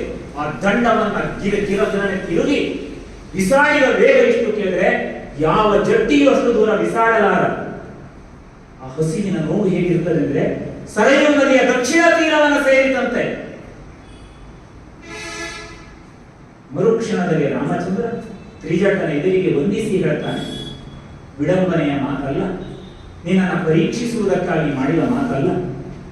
ಬ್ರಾಹ್ಮಣೋತ್ತಮ, ಇದು ಸರಯೂ ನದಿಯ ದಕ್ಷಿಣ ತೀರದವರೆಗಿರತಕ್ಕಂತಹ ಪ್ರದೇಶದ ಗೋವುಗಳ ಸಮುದಾಯವನ್ನು ನಿನಗೆ ಕೊಟ್ಟಿದ್ದೇನೆ. ಕನಕಶೃಂಗಯುಕ್ತವಾದ ಗೋವುಗಳನ್ನು ಕೊಡುತ್ತೇನೆ. ನಿನ್ನ ಸಾಮರ್ಥ್ಯವನ್ನ, ಅಳತೆಯನ್ನ ಜಗತ್ತಿಗೆ ತೋರಿಸುವುದಕ್ಕೋಸ್ಕರ ಮಾಡಿದೆ. ತಪ್ಪು ತಿಳಿಯಬೇಡ ಅಂತ ಹೇಳಿ, ಏನು ಬೇಕು ಮತ್ತೆ ಕೇಳು ಅಂತ ಹೇಳಿದ್ರೆ ನೀನು ಕೊಡುತ್ತಿ ಅಂತ ಬೇಡುವವನಲ್ಲ. ಮಕ್ಕಳ ಹಸಿವು, ಮಡದಿಯ ನೋವಿಗೋಸ್ಕರ ಮಾತ್ರ ಬೇಡಿದ್ದೇನೆ ಹೊರತು ಇದುವರೆಗೆ ದೇಹಿ ಅಂತ ಕೇಳಿದವನಲ್ಲ. ಹಾಗಾಗಿ ಇನ್ನೇನು ಬೇಡ ಅಂತ ಹೇಳಿ ಅಷ್ಟನ್ನ ಮಾತ್ರ ಸ್ವೀಕರಿಸಿಕೊಂಡು ತ್ರಿಜಟ ಮತ್ತೆ ತನ್ನ ಆಶ್ರಮದ ಕಡೆಗೆ ಹೋದರೆ ರಾಮ ಗೋವುಗಳ ಸಂತತಿಯನ್ನು ಆಶ್ರಮದ ಕಡೆಗೆ ಕಳುಹಿಸಿಕೊಳ್ತಾನೆ. ಹೀಗೆ ಎಲ್ಲ ವಸ್ತುಗಳನ್ನ ದಾನ ಮಾಡಿದಂತ ರಾಮಚಂದ್ರ ಲಕ್ಷ್ಮಣನಿಗೆ ಹೇಳ್ತಾನೆ, ಮಗು, ವನಗಮನದ ಸಮಯ ಹತ್ತಿರವಾಗುತ್ತಾ ಇದೆ. ವನದಲ್ಲಿ ನಾವು ಬದುಕಬೇಕಾದರೆ ಸ್ವೀಕರಿಸಬೇಕಾದಂತಹ ಕವಚಗಳನ್ನ, ದೃಢವಾದಂತಹ ಕವಚಗಳನ್ನ ತೆಗೆದುಕೊಂಡು ಬಾ. ಬತ್ತದೇ ಹೋದ ಬತ್ತಳಿಕೆಯನ್ನ ತೆಗೆದುಕೊಂಡು ಬಾ. ಅಕ್ಷಯವಾದಂತಹ ಬಾಣಗಳಿಂದ ಕೂಡಿದ ಬತ್ತಳಿಕೆಯನ್ನ. ಹಿಂದೊಂದು ಕಾಲದಲ್ಲಿ ಜನಕ ಮಹಾರಾಜನಿಗೆ ವರುಣ ಕೊಟ್ಟಂತಹ ಶ್ರೇಷ್ಠವಾದ 2 ಧನುಸ್ಸುಗಳು ಇವತ್ತು ಅಯೋಧ್ಯೆಯಲ್ಲಿದೆ. ವರುಣನಿಂದ ಜನಕನಿಗೆ ಬಂದಿದೆ, ಜನಕನಿಂದ ನಮಗೆ ಬಂದಿದೆ. ಆ 2 ಧನುಸ್ಸುಗಳು ಅರಣ್ಯದ ಮಧ್ಯದಲ್ಲಿ ನಮ್ಮನ್ನು ರಕ್ಷಣೆ ಮಾಡುವುದಕ್ಕೆ ಸಹಾಯಕವಾಗುತ್ತದೆ, ತೆಗೆದುಕೊಂಡು ಬಾ. ಹೀಗೆ ಹೇಳಿದ್ರೆ ಲಕ್ಷ್ಮಣ ಧನುಸ್ಸನ್ನು ತಂದ, ಅಭೇದ್ಯವಾದ ಕವಚವನ್ನು ತಂದ, ಬತ್ತದೇ ಇರತಕ್ಕಂಥ ಬತ್ತಳಿಕೆಯನ್ನು ತಂದ, ಅಕ್ಷಯ ಬಾಣಗಳಿಂದ ಕೂಡಿದಂತಹ ಬತ್ತಳಿಕೆಯನ್ನು ತೆಗೆದುಕೊಂಡು ಬಂದ. ಇನ್ನು 2 ವಸ್ತುಗಳು ಅರಣ್ಯದ ಮಧ್ಯದಲ್ಲಿ ಕಂದ ಮೂಲಗಳನ್ನು ತಿಂದು ಬದುಕಬೇಕು, ಗೆಡ್ಡೆ ಗೆಣಸುಗಳನ್ನ, ಒಂದು ಹಾರೆ, ಒಂದು ಬುಟ್ಟಿ. ಇದನ್ನ ತೆಗೆದುಕೊಂಡು ಹೊರಡುವುದಕ್ಕೆ ಸಿದ್ಧನಾಗಿ ಇದನ್ನೆಲ್ಲ ರಥಕ್ಕೆ ಏರಿಸಿ ಅಯೋಧ್ಯೆಯನ್ನು ದಾಟುವಲ್ಲಿಯವರೆಗೆ ರಥ. ವನಗಮನ ಆರಂಭವಾದ ಮೇಲೆ ಕಾಲ್ನಡಿ. ಇಷ್ಟು ಹೇಳಿ ಇನ್ನು ತಡ ಮಾಡುವುದಲ್ಲ. ಮುಹೂರ್ತ ಕಾಲ ವಿಳಂಬವಾದರೂ ಮನಸ್ಸು ಬದಲಾಗಬಹುದು ಅಂತ ತೀರ್ಮಾನ ಮಾಡಿದವನೇ ಇನ್ನು ಕೊನೆಯದಾಗಿ ಪುನಃ ದಶರಥ ಮಹಾರಾಜನಿಗೆ ತಿಳಿಸಿ ನಮ್ಮ ಗಮನವನ್ನ ಆರಂಭಿಸಬೇಕು ತೀರ್ಮಾನ ಮಾಡಿ ಅಯೋಧ್ಯೆಯ ದಶರಥ ಮಹಾರಾಜನ ಮಂದಿರಕ್ಕೆ ಹೋದರೆ ದಶರಥ ವಿಹ್ವಲನಾಗಿದ್ದಾನೆ. ವಿಚಿತ್ರವಾಗಿ ವರ್ತಿಸ್ತಾ ಇದ್ದಾನೆ. ಬಂದೆಯ ರಾಮ, ಮತ್ತೆ ಹಳೆಯದೇ ಕಥೆ. ಮಾತು ಕೊಟ್ಟು ಕೆಟ್ಟೆ, ಮಾತು ಕೊಟ್ಟು ಕೆಟ್ಟೆ. ಹೆಣ್ಣಲ್ಲ ಇವಳು ದೂಷಿಸುವುದೇನು, ಪ್ರಲಾಪಿಸುವುದೇನು. ರಾಮ ಯೋಚಿಸಿದ, ಬಹಳ ಹೊತ್ತು ನಿಲ್ಲಬಾರದು. ದುಃಖಗೊಂಡವರ ಎದುರಿನಲ್ಲಿ ಬಹಳ ಹೊತ್ತು ನಿಂತರೆ ಮತ್ತಷ್ಟು ದುಃಖ ಉಲ್ಬಣವಾಗುತ್ತದೆ. ವಿಚಿತ್ರವಾದ ಮಾತುಗಳನ್ನು ಪುನಃ ಕೇಳಬೇಕಾಗ್ತದೆ. ಅವರ ಸಂಕಟ ಎಲ್ಲಾದರೂ ಮನಸ್ಸಿನ ದಿಕ್ಕನ್ನು ಬದಲಿಸಿ ಬಿಟ್ಟರೆ, ತಂದೆಯವರೇ ನಿಮ್ಮ ಆಶೀರ್ವಾದದ ಬಲ ಇರಲಿ ಅಂತ ಹೇಳಿ ವಂದಿಸಿದವನೇ ಹೊರಡುವುದಕ್ಕೆ ಅಣಿಯಾಗುತ್ತಾನೆ. ಹೊರಡುವುದಕ್ಕೆ ಅಣಿಯಾದರೆ ರಾಜಮಾತೆಯರೆಲ್ಲ ಅಲ್ಲಿಗೆ ಬಂದು ಸೇರ್ತಾರೆ. ಕೌಸಲ್ಯೆ, ಸುಮಿತ್ರೆ, ಕೈಕೇಯಿ ಅಂತೂ ಅಲ್ಲೇ ಇದ್ದಾಳೆ. ಅವಳು ಅವಸರ ಪಡಿಸ್ತಾ ಇದ್ದಾಳೆ. ತಡ ಮಾಡಿಬಿಟ್ರೆ ಎಲ್ಲಾದರೂ ರಾಮ ಇಷ್ಟೆಲ್ಲ ಈತ ಗೋಳಾಟ ಮಾಡುವುದು ದಶರಥನ ಗೋಳಾಟವನ್ನು ನೋಡಿ ಮನಸ್ಸು ಬದಲಾಯಿಸಿ ಮತ್ತೆ ಕುಳಿತು ಬಿಟ್ರೆ, ವಿಳಂಬ ಮಾಡಬೇಡ, ಹೊರಡು ಹೊರಡು. ದಶರಥ ತಡೆ ತಡೆ ಅಂತ ಹೇಳ್ತಾನೆ. ಒಂದು ರಾತ್ರಿಯ ಕಾಲ ಉಳಿದುಕೋ. ಒಂದು ರಾತ್ರಿ ತನ್ನ 370 ಮಡದಿಯರನ್ನ ಕರೆದು ಅವರ ಮೇಲೆ ಅಡ್ಡಗಟ್ಟಿ ಹೇಳ್ತಾನೆ, ನೀವಾದರೂ ಹೇಳಿ. ದುಷ್ಟಲಾದ ಕೈಕೇಯಿಯ ಮಾತನ್ನ ಉಲ್ಲಂಘಿಸಿ ಉಳಿಯುವುದಕ್ಕೆ ಹೆಚ್ಚು ಬೇಡ ರಾಮಚಂದ್ರ. ಇವತ್ತಿನ ರಾತ್ರಿಯ ಕಾಲ ನಿನ್ನನ್ನ ನೋಡುತ್ತಾ ರಾತ್ರಿಯನ್ನ ಕಳೆದು ಬಿಡ್ತೇನೆ. ಒಂದು ಇರುಳು ಉಳಿ. ನಾಳೆಯ ಸೂರ್ಯೋದಯವಾದ ನಂತರ ತೆರಳಬಹುದು ನೀನು ವನಕ್ಕೆ. ರಾಮ ಒಪ್ಪಲಿಲ್ಲ. ಇಲ್ಲ, ಕ್ಷಣಕಾಲ ನಿಲ್ಲಲಾರೆ. ನನ್ನದಲ್ಲದ ಅಯೋಧ್ಯೆಯಲ್ಲಿ ಇನ್ನು 14 ವರ್ಷ ನಾನು ನಿಲ್ಲಲಾರೆ. ನಿಮ್ಮ ಆಶೀರ್ವಾದದ ಬಲ ಇರಲಿ ಅಂತ ಹೇಳಿದ. ಹೊರಡುವುದಕ್ಕೆ ಅಣಿಯಾದರೆ ಹೋಗುವುದು ಹೀಗಲ್ಲವಲ್ಲ, ಹೀಗಲ್ಲವಲ್ಲ. ನಾರುಮಡಿಯನ್ನ ಹುಟ್ಟು ಹೋಗಬೇಕಲ್ಲ. ನಾರುಮಡಿಯನ್ನ ಯಾರು ತರುವುದು ಅಂತ ಹೇಳಿದ್ರೆ, ಕೈಕೇಯಿ ಅವಸರದಿಂದ ಓಡಿ ಹೋಗಿ 3 ನಾರುಮಡಿಯನ್ನು ತಂದಾಡುತ್ತೆ. ಸುಮಂತನಿಗೆ ತಡೆಯಲಿಕ್ಕಾಗುವುದಿಲ್ಲ. ಈಗ ಸಿಟ್ಟಿನಿಂದ ಕೆಂಡವಾಗ್ತಾರೆ ಸುಮಂತ. ಛೆ, ಇದುವರೆಗೆ ಅಯೋಧ್ಯೆಯಲ್ಲಿ ಹೆಣ್ಣು ಮಕ್ಕಳು ಹೀಗೆ ವರ್ತಿಸಿದ್ದನ್ನು ನಾನು ಕಾಣಲಿಲ್ಲ. ಹಠಮಾರಿ ಹೆಣ್ಣು ನೀನು. ಸುಮಂತನ ಬಾಯಿಯಿಂದ ಕೈಕೇಯಿಯ ನಿಂದನೆ ಆರಂಭವಾಗುತ್ತದೆ. ಹೇಳ್ತಾನೆ, ನಿನ್ನ ತಾಯಿಯ ಕುರಿತಾದ ಕಥೆಯನ್ನು ನಾನು ಹಿಂದೆ ಕೇಳಿದ್ದೆ. ಅದು ಅಶ್ವಪತಿ ಮಹಾರಾಜನ ಹೆಂಡತಿ ನಿನ್ನ ತಾಯಿ. ರಾಜಗೃಹದ ಅರಮನೆಯನ್ನ ಸೇರಿದವಳು. ಇದೇ ಹಠಮಾರಿ ಸ್ವಭಾವ ಅವಳದ್ದು. ತಾಯಿಯ ಹಠ ನಿನ್ನಲ್ಲೂ ಅದು ವಂಶ ಪಾರಂಪರ್ಯವಾಗಿ ಬಂದಿದೆ. ನಿನ್ನ ತಾಯಿ ಕೂಡ ಹಠಮಾರಿಯಾಗಿ ತನ್ನ ಬದುಕನ್ನೇ ನಾಶ ಮಾಡಿಕೊಂಡ ಘಟನೆಯನ್ನ ನಾನು ಕೇಳಿದ್ದಿದೆ. ಆ ಘಟನೆಯನ್ನ ಸುಮಂತ್ರ ಉಲ್ಲೇಖ ಮಾಡ್ತಾನೆ. ಅದಕ್ಕೊಂದು ಚಂದದ ಕಥೆ ಬರ್ತದೆ. ಹಿಂದೆ ಕೈಕೇಯ ದೇಶದ ರಾಜಗೃಹದಲ್ಲಿ ಅಶ್ವಪತಿ ಮಹಾರಾಜ ಆಳ್ತಾ ಇರುವಾಗ ಅವನ ಮಡದಿ ಜೊತೆಯಾಗಿ ಬಹಳ ಚಂದದಲ್ಲಿ ಕಾಲವನ್ನು ಕಳೀತಾ ಇರ್ತಾರೆ. ಆದರೆ ಅಶ್ವಪತಿ ಮಹಾರಾಜನಿಗೆ ಋಷಿಗಳು ಒಂದು ವರ ಕೊಟ್ಟಿರ್ತಾರೆ. ತಿರ್ಯಜತ್ತುಗಳ ಭಾಷೆಯನ್ನು ನೀನು ಅರಿಯುತ್ತಿ. ಎಲ್ಲ ಪ್ರಾಣಿಗಳ, ಮೂಕ ಪ್ರಾಣಿಗಳ ಮಾತು ಅವರಿಗೆ ಅರ್ಥವಾಗ್ತದೆ. ಅದೊಂದು ವಿಶಿಷ್ಟವಾದಂಥ ಅನುಭವ. ಹಾಗಾಗಿ ಪ್ರಾಣಿಗಳು, ಪಕ್ಷಿಗಳು ಏನು ಮಾತಾಡ್ತವೆ ಅದನ್ನೆಲ್ಲ ಅರಿತುಕೊಳ್ಳುವಂತ ಶಕ್ತಿ ಮಹಾಭಾರತದಲ್ಲಿ ವ್ಯಾಸರಿ ಅಂತ ಶಕ್ತಿ. ಹಾಗಾಗಿ ಅವರು ಕೀಟದ ಜೊತೆಗೆ ಮಾತಾಡ್ತಾರೆ. ಬಹಳ ಚಂದದ ಕೀಟದ ಭಯಾನಕ ಸ್ಥಿತಿಯನ್ನು ನೋಡಿ ಉದ್ಧರಿಸಿದಂತಹ ಕತೆ ವ್ಯಾಸರ ಬದುಕಿನಲ್ಲಿ ಬರುತ್ತದೆ. ಎಲ್ಲರಿಗೂ ಅರ್ಥವಾಗುವುದಿಲ್ಲ. ನಾವೇನು ಹೇಳ್ತದೆ ಪ್ರಾಣಿಗಳಿಗೆ ಅರ್ಥ ಆಗ್ತದೆ, ಆದರೆ ಪ್ರಾಣಿಗಳ ಭಾಷೆ ನಮ್ಗೆ ಗೊತ್ತಾಗುವುದಿಲ್ಲ, ಕೆಲವರಿಗೆ ಮಾತ್ರ. ಅಶ್ವಪತಿ ಮಹಾರಾಜನಿಗೆ ಅಂತಹ ವಿದ್ಯೆ ಕರಗತವಾಗಿತ್ತು ಋಷಿಗಳ ವರದಿಂದಾಗಿ. ಹಾಗಾಗಿ ಆ ವರದ ಬಲದಿಂದ ಕಾಲ ಕಳೀತಾ ಇದ್ರೆ ಒಂದು ದಿವಸ ಏಕಾಂತ ಭವನ, ಅರಮನೆಯಲ್ಲಿರತಕ್ಕಂಥ ಜರಂಭ ಎನ್ನತಕ್ಕಂಥ ಹಕ್ಕಿ ಒಂದು ಧ್ವನಿ ಮಾಡ್ತದೆ. ಆ ಮಾತನ್ನ ಕೇಳಿ ಅಶ್ವಪತಿ ಮಹಾರಾಜ ಬಿದ್ದು ಬಿದ್ದು ನಗುತ್ತಾನೆ.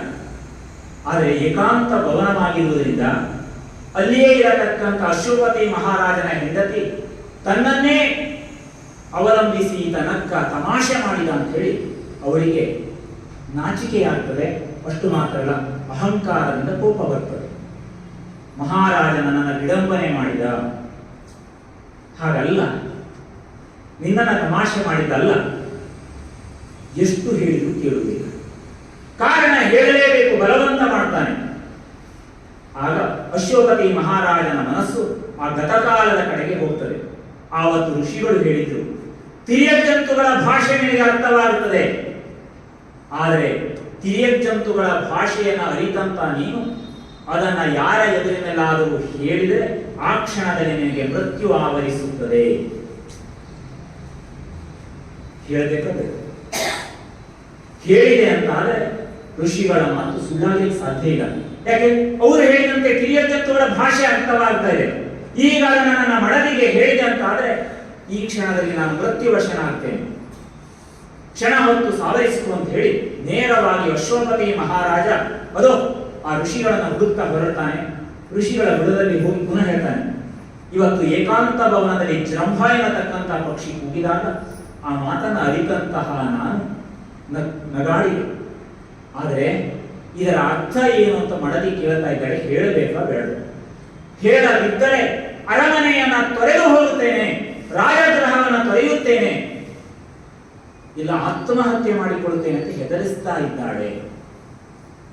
ಋಷಿಗಳು ಹೇಳ್ತಾರೆ, ದುಷ್ಟ ಹೆಣ್ಣು ಅವಳು, ಹೋದರೆ ಹೋಗಲಿ, ಹೇಳಲಾಗದು. ತಪಸ್ಸಿನ ಶಕ್ತಿಯ ಬಲವನ್ನ ಸಾಮಾನ್ಯರ ಎದುರಿನಲ್ಲಿ ಹೇಳಬಾರದು. ಅದು ದುಷ್ಟಳಾದ ನಿನ್ನ ಮಡದಿಯ ಎದುರಿನಲ್ಲಿ ಹೇಳಬಾರದು. ಸರಿ, ಋಷಿ ವಚನವೇ ಸತ್ಯ ಅಂತ ಭಾವಿಸಿ ಹಿಂತಿರುಗಿ ಬರ್ತಾನೆ. ಹೇಳುವುದಿಲ್ಲ. ಸಿಟ್ಟುಗೊಂಡಂತ ಅವಳು ಹೊರಟು ಹೋಗ್ತಾಳೆ. ರಥದಲ್ಲಿ ಅವಳಿಗೆ ಬೇಕಾದಂತ ವಸ್ತುಗಳನ್ನು ಕೊಟ್ಟು ಅವಳನ್ನ ರಾಜ್ಯ ಭ್ರಷ್ಟಳನ್ನಾಗಿ ಅಶ್ವಪತಿ ಮಹಾರಾಜ ಮಾಡ್ತಾನೆ. ಈ ಘಟನೆ ನನಗೆ ಗೊತ್ತಿದೆ. ಸುಮಂತ್ರ ಹೇಳುವಂಥದ್ದು, ಅವಳ ಮಗಳೇ ಅಲ್ಲೇ ನೀನು, ಅವಳ ಮಗಳೇ ಅಲ್ಲೇ ನೀನು, ಅದೇ ಹಠಮಾರಿ ಅಯೋಧ್ಯೆಗೆ ಕಾಲಿಟ್ಟ ಗಳಿಗೆಯಿಂದ ಕೇಳಿನ ಮಾಲೆಯನ್ನ ತಂದವಳು ನೀನು. ಅಯೋಧ್ಯೆಯ ಒಳ್ಳೆಯ ಗುಣಗಳು, ಪರಂಪರೆಯ ಆದರ್ಶಗಳು ನಿನ್ನ ಮನಸ್ಸಿನಲ್ಲಿ ಮೂಡಲಿಲ್ಲ. ಹೇಗೆ ಕೆಲಸವನ್ನು ಮಾಡಿಬಿಟ್ಟೆ ನೀನು? ಇನ್ನಾದರೂ ಮನಸ್ಸನ್ನು ಬದಲಾಯಿಸಿಕೋ, ರಾಮ ಉಳಿಯುವಂತೆ ಮಾಡು. ನಿನ್ನ ಮಾಂಗಲ್ಯಕ್ಕೆ ಕುತ್ತು ಬರುವ ಸ್ಥಿತಿ ಇದೆ. ರಾಮನ ಅಗಲುವಿಕೆಯನ್ನು ಸಹಿಸಿಕೊಂಡು ದಶರಥ ಬದುಕಲಾರ. ಅರ್ಥ ಮಾಡಿಸುವ ಪ್ರಯತ್ನ ಮಾಡಿದರೆ ಸುಮಂತ್ರನ ಮಾತನ್ನು ಧಿಕ್ಕರಿಸಿ ನುಡಿತಾಳೆ. ದಶರಥನ ಮಾತನ್ನ, ರಾಜನ ಮಾತನ್ನೇ ಕೇಳದವಳು ಸಾಮಾನ್ಯನಾದಂತ ಸೂತ, ಮಂತ್ರಿ ಎರಡೂ ಹೋದವು. ರಥವನ್ನು ನಡೆಸುವುದರಿಂದ ಸೂತ, ಆದರೆ ಬಹಳ ದೀರ್ಘಕಾಲದಿಂದ ನ್ಯಾಯ ನಿರ್ಣಯವನ್ನ ಕೊಡ್ತಾ ನೀತಿಯ ಮಾರ್ಗವನ್ನ ಬೋಧನೆ ಮಾಡ್ತಾ ಇದ್ದರಿಂದ ಆತ ಮಂತ್ರಿಯೂ ಹೌದು ಸುಮಂತ್ರ. ಆತನದು ಎರಡು ಕೆಲಸ. ಮಂತ್ರಿಯ ಮಾತನ್ನ ಇವಳು ರಾಣಿ ಕೇಳ್ತಾಳ, ಧಿಕ್ಕರಿಸಿ ಬಿಟ್ಟಳು. ಹೇಳಿದ, ಅಯೋಧ್ಯೆಗೆ ನಿನ್ನಿಂದ ಕಳಂಕ ಬಹುವಾಗಿ ಹೇಳಿದ, ವಿಫಲನಾದ. 4 ಮಡಿಗಳನ್ನು ತಂತಾರೆ. ಲಜ್ಜೆ ಇಲ್ಲದೆ ತಂದಳು ಅಂತ ವಾಲ್ಮೀಕಿ ಮಹರ್ಷಿಗಳು ಹೇಳ್ತಾರೆ. ಸ್ವಲ್ಪ ಕೂಡ ನಾಚಿಕೆ ಇಲ್ಲದೆ. ಎಂತ ವಿಚಿತ್ರ! 3 ಮಡಿಗಳನ್ನ ತಂದ್ರೆ ರಾಮ ಮರುಕ್ಷಣದಲ್ಲಿ ಆಭರಣಗಳನ್ನೆಲ್ಲ ಕಳಚಿಟ್ಟು ಅದು ಕೊಟ್ಟಂತ 4 ಮಡಿಯನ್ನು ಹುಟ್ಟಾನೆ. ಲಕ್ಷ್ಮಣನು ಹುಟ್ಟ. ಸೀತೆ ತೆಗೆದುಕೊಳ್ಳುವಾಗ ಮಾತ್ರ ಸೀತೆ ಬೆಚ್ಚಿ ಬಿದ್ದಳಂತೆ. ಇದುವರೆಗೆ 4 ಮಡಿಯನ್ನು ಉಡುವ ವಿಧಾನವೇ ಗೊತ್ತಿಲ್ಲ ಅವಳಿಗೆ. ವಿಚಿತ್ರ ವಾಸನೆ. ಮೊದಲ ಬಾರಿಗೆ ನೋಡ್ತಾ ಇದ್ದಾಳೆ. ರಾಜನ ಅರಮನೆಯಲ್ಲಿ ರಾಜಕುಮಾರಿಯರು ಧರಿಸತಕ್ಕಂಥ ಆಭರಣಗಳನ್ನು ಧರಿಸುವ ವಿಧಾನ ಗೊತ್ತಿದೆ. ವನದಲ್ಲಿ ತಪಸ್ವಿನಿಯರು ಧರಿಸತಕ್ಕಂಥ 4 ಮಡಿಯನ್ನು ಉಡುವ ಬಗೆ ಹೇಗೆ ತಿಳಿಯದು. ನೋಡಿದರೆ ಹೇಗೆ ಅಂತ ಕೇಳಿದರೆ, ಬೇಡಲು ಒಡ್ಡಿದ ಬಲೆಯನ್ನ ನೋಡಿದ ಜಿಂಕೆಯ ಮರಿಯಂತೆ ಆಕೆ ಇದ್ದಳು ಅಂತ ವಾಲ್ಮೀಕಿ ಮಹರ್ಷಿಗಳು ಹೇಳ್ತಾರೆ. ಚಿಕ್ಕ ಮರಿ, ಎಲ್ಲಿ ಹೋಗಬೇಕು ಅಂತ ಗೊತ್ತಿಲ್ಲ, ತಾಯಿಯನ್ನು ಅನುಸರಿಸಿ ಹೋಗ್ತಾ ಇರ್ತದೆ ಜಿಂಕೆಯ ಮರಿ. ಎದುರಿನಲ್ಲಿ ಬೇಡ ಒಂದು ಬಲೆಯನ್ನು ಹಾಕಿಬಿಟ್ರೆ ಆ ಬಲೆಯಲ್ಲಿ ಕಾಲು ಸಿಕ್ಕಿಕೊಂಡ್ರೆ ಆ ಜಿಂಕೆಯ ಮರಿ ಒದ್ದಾಡ್ತಾ ಹೇಗಿರ್ತದ ಅಂತಹ ಸ್ಥಿತಿ ಆಯಿತು ಸೀತೆಯದು. ಎಷ್ಟು ಚಂದದ ಉಪಮೆ ನೋಡಿ. ವಾಲ್ಮೀಕಿ ಮಹರ್ಷಿಗಳ ಉಪಮೆಗಳನ್ನೇ ಇಟ್ಟುಕೊಂಡು ವರ್ಷಗಟ್ಟಲೆ ಉಪನ್ಯಾಸ. ಎಷ್ಟು ಚಂದದ ಉಪಮೆಗಳು. ಅವಳ ಸ್ಥಿತಿ ಹಾಗೆ. ಸಣ್ಣ ಮಗು, ಹರಿಣದಂತೆ ಕಣ್ಣುಳ್ಳವಳು, ಹರಿಣಾಕ್ಷಿಯೇ ಸೀತೆ. ಹಾಗಾಗಿ ಅದನ್ನ ಸನ್ನಿವೇಶವನ್ನು ಕೊಟ್ಟು ಹೇಳ್ತಾರೆ. ಹೀಗಾಯಿತು. ಹೇಗೆ ಉಡುವುದಂತೂ ಗೊತ್ತಾಗಲಿಲ್ಲ. ಒಂದನ್ನು ಅಡ್ಡವಾಗಿ ಹೀಗೆ ಸುತ್ತಿಕೊಂಡಂತೆ, ಮತ್ತೊಂದು ಕುತ್ತಿಗೆಗೆ ಹಾಕೊಂಡಂತೆ. ಹೀಗೆ ಮಾಡ್ತಾ ಇದ್ರೆ ಎಲ್ಲರೂ ನಗಬೇಕಿತ್ತು, ಆದರೆ ಕಣ್ಣೀರು ಹಾಕ್ತಾರೆ ಅಯೋಧ್ಯೆಯ ಪುರವಾಸಿಗಳು. ರಾಜನ ಅರಮನೆಗೆ ಬಂದ ಸೊಸೆಯೊಬ್ಬಳು 4 ಮಡಿಯನ್ನು ಉಡುವುದನ್ನು ನೋಡಿಯೂ ಕೂಡ ಈ ಹೆಣ್ಣಿನ ಮನಸ್ಸು ಕರಗುತ್ತಾ ಇಲ್ಲಲ್ಲ. ಉಳಿದ ಸಮಯದಲ್ಲಾದ್ರೆ ನತ್ತು ಅಪಹಾಸ್ಯ ಮಾಡ್ತಾ ಇದ್ರು ಏನೋ, ಆದರೆ ಈಗ ಅಯೋಧ್ಯ ವಾಸಿಗಳು ಅಪಹಾಸ್ಯ ಮಾಡುವುದಿಲ್ಲ, ಕಣ್ಣೀರು ಸುರಿಸ್ತಾರೆ. ಎಂತಹ ಸ್ಥಿತಿ ಬಂತು! ಇಕ್ಷ್ವಾಕು ವಂಶದ ಸೊಸೆಗೆ ಎಂತಹ ಸ್ಥಿತಿ ಬಂತು! ಈ ಸ್ಥಿತಿಯನ್ನು ನೋಡಿ ಸಾಮಾನ್ಯರ ಪಾಡೇನು, ಲೌಕಿಕರ ಆಸೆ ಆಕಾಂಕ್ಷೆಗಳನ್ನ ಮೀರಿದಂತ ವಸಿಷ್ಠರ ಮನಸ್ಸು ಕೂಡ ಒಂದು ಸಲ ಕ್ರೂರವಾಯಿತಂತೆ. ದಶರಥ ಹೇಳಿಯಾಗಿದೆ, ಕೌಸಲ್ಯ ಹೇಳಿಯಾಗಿದೆ, ಎಲ್ಲರೂ ಹೇಳಿಯಾಗಿದೆ. ಸುಮಂತ್ರನ ಮಾತನ್ನು ತಿಳಿದುಕೊಳ್ಳಿಲ್ಲ. ಈಗ ವಸಿಷ್ಠರು ಕಠೋರವಾದ ನುಡಿಯನ್ನು ಕೈಕೈಗೆ ಹೇಳ್ತಾರೆ. ಏನ್ ಮಾಡ್ತಾ ಇದ್ದೀಯಮ್ಮ? ಸುದೀರ್ಘವಾದ ಪರಂಪರೆಗೆ ಗುರುವಾಗಿದ್ದವನು ನಾನು. ಈ ಪರಂಪರೆಯಲ್ಲಿ ಯಾವ ಹೆಣ್ಣು ಇಂತಹ ಕೆಲಸ ಮಾಡಿದ್ದನ್ನು ನಾನು ನೋಡಿಲ್ಲ. ಸ್ತ್ರೀಯರಿಗೆ ಲಜ್ಜೆಯೇ ಭೂಷಣ, ಆದರೆ ನಾಚಿಕೆಗೆಟ್ಟು ವ್ಯವಹರಿಸಿದ ಮೊದಲ ಹೆಣ್ಣು ನೀನು. ಹಿಂದೆ ರಾಜ ಮಹಾರಾಜರು ಧರ್ಮದ ಮಾರ್ಗದಲ್ಲಿ ನಡೆಯುವಾಗ ಸೊಸೆಯರೆಲ್ಲ ಅದೇ ಮಾರ್ಗದಲ್ಲಿ ಹೋದವದ್ದನ್ನ, ಅವರನ್ನು ಅನುಸರಿಸಿದ್ದನ್ನು ನಾನು ನೋಡಿದ್ದೇನೆ. ಆದರೆ ಇವತ್ತು ಧರ್ಮ ಬಾಹಿರವಾಗಿ ವರ್ತಿಸತಕ್ಕಂತ ನಿನ್ನನ್ನು ನೋಡ್ತಾ ಇದ್ದೇನೆ. ಬೇಡ, ನಿನ್ನ ಮಾಂಗಲ್ಯಕ್ಕೆ ನೀನು ಕುತ್ತು ತರಬೇಡ. ದಶರಥನ ಮರಣಕ್ಕೆ ಕಾರಣವಾಗಬೇಡ. ಅಯೋಧ್ಯೆ ಸ್ಮಶಾನವಾಗಿ ಮಾರ್ಪಡುವುದಕ್ಕೆ ಕಾರಣವಾಗಬೇಡ. ವಸಿಷ್ಠರು ಹೇಳ್ತಾರೆ, ಇಲ್ಲ, ವಸಿಷ್ಠರ ಮಾತನ್ನು ಲಜ್ಜೆಗೆಟ್ಟ ಹೆಣ್ಣು ಕೇಳಲೇ ಇಲ್ಲವಂತೆ. ಗುರುವಿನ ಮಾತಿಲ್ಲ, ಮಂತ್ರಿಯ ಮಾತು ಕೇಳಲಾರಳು, ದಶರಥದ ಮಾತು ವರ್ಜ್ಯ. ಯಾರ ಮಾತು ಕೇಳದೆ ಹೋದಾಗ ದಶರಥ ಕುಪಿತನಾಗ್ತಾನೆ. ವಸಿಷ್ಠರ ಮಾತನ್ನು ಕೇಳಿಲ್ಲ. ವನವಾಸವನ್ನು ವಿಧಿಸಿರುವುದು ರಾಮಚಂದ್ರನಿಗೆ ಮಾತ್ರ. ಸೀತೆ ನಾರುಮಡಿಯನ್ನು ಉಡಬಾರದು. ಒಂದು ವೇಳೆ ಸೀತೆ ನಾರುಮಡಿಯನ್ನು ಹುಟ್ಟು ಹೋಗ್ತಾಳೆ ಅಂತಾದ್ರೆ ಅದು ನಾವೆಲ್ಲರೂ ಅಯೋಧ್ಯೆಯನ್ನು ತೊರೆದು ಎಲ್ಲ ಸಕಲ ಭಾಂಡಾಗಾರವನ್ನು ತೆಗೆದುಕೊಂಡು ನಾವು ಕಾಡಿಗೆ ಹೋಗುತ್ತೇವೆ. ಸುಮಂತ್ರ ಅದು ರಾಜ್ಯದ ಭಾಂಡಾಗಾರದಲ್ಲಿರುವ ಸಂಪತ್ತನ್ನೆಲ್ಲ ರಥಕ್ಕೆ ಹೇರಿಸು, ಪ್ರಜೆಗಳಿಗೆ ಹೇಳು, ಅಯೋಧ್ಯೆಯಲ್ಲಿ ಕೈ ಮಂತರೆ ಭರತ ಮಾತ್ರ ಇರಲಿ, ನಾವೆಲ್ಲ ಹೊರಡೋಣ. ಈ ನಿರ್ಧಾರಕ್ಕೆ ದಶರಥ ಮಹಾರಾಜ ಬರ್ತಾರೆ. ಕೈ ಉರಿದು ಕೆಂಡವಾಗ್ತಾಳೆ. ಇಲ್ಲ, ಎಲ್ಲರೂ ತೊರೆದ ಮೇಲೆ ಇಲ್ಲೇ ನಿಲ್ಲುವುದು. ಎಲ್ಲ ಭಾಂಡಾಗಾರದ ಸಂಪತ್ತನ್ನು ಕೊಂಡು ಹೋದ್ರೆ ನನ್ನ ಮಗ ಆಡುವುದಕ್ಕೇನಿದೆ? ಹೀಗೆ ಹೇಳ್ತಾ ಇದ್ರೆ ರಾಮಮ್ಮ ತಾಳ್ಮೆ ವಹಿಸಿ ಸಹನೆಯಿಂದ ಹೇಳ್ತಾರೆ, ತಂದೆಯವರಿಗೆ ಏನು ಮಾತಾಡ್ತಾ ಇದ್ದೀರಿ? ಧರ್ಮಕ್ಕೆ ಕಟಿಬದ್ಧನಾಗಿ ಕಟ್ಟು ಬಿದ್ದು ನಾನು ಹೋಗುವುದಕ್ಕೆ ತೀರ್ಮಾನ ಮಾಡಿರುವಾಗ ಈ ಗೊಂದಲದ ಯಾಕೆ?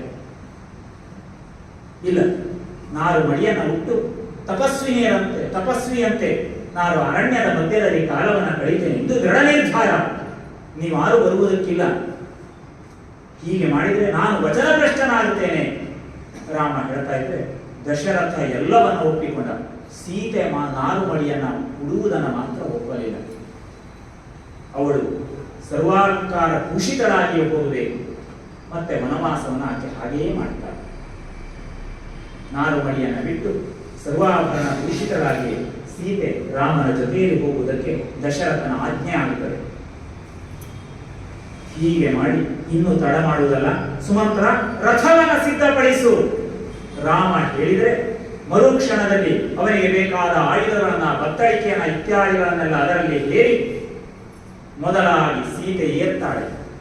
ಅನಂತರದಲ್ಲಿ ರಾಮ ಲಕ್ಷ್ಮಣರು ಇದನ್ನ ರಥವನ್ನ ಏರ್ತಾ ಇದ್ರೆ ಆ ಕುದುರೆಗಳು ಅದು ಗಂಗೆಯನ್ನು ಮುಖ ಮಾಡಿಕೊಂಡು ಚಿತ್ರಕೂಟದ ಕಡೆಗೆ ನೆಗೆಯುವುದಕ್ಕೆ ಸಿದ್ಧವಾಗಿವೆ.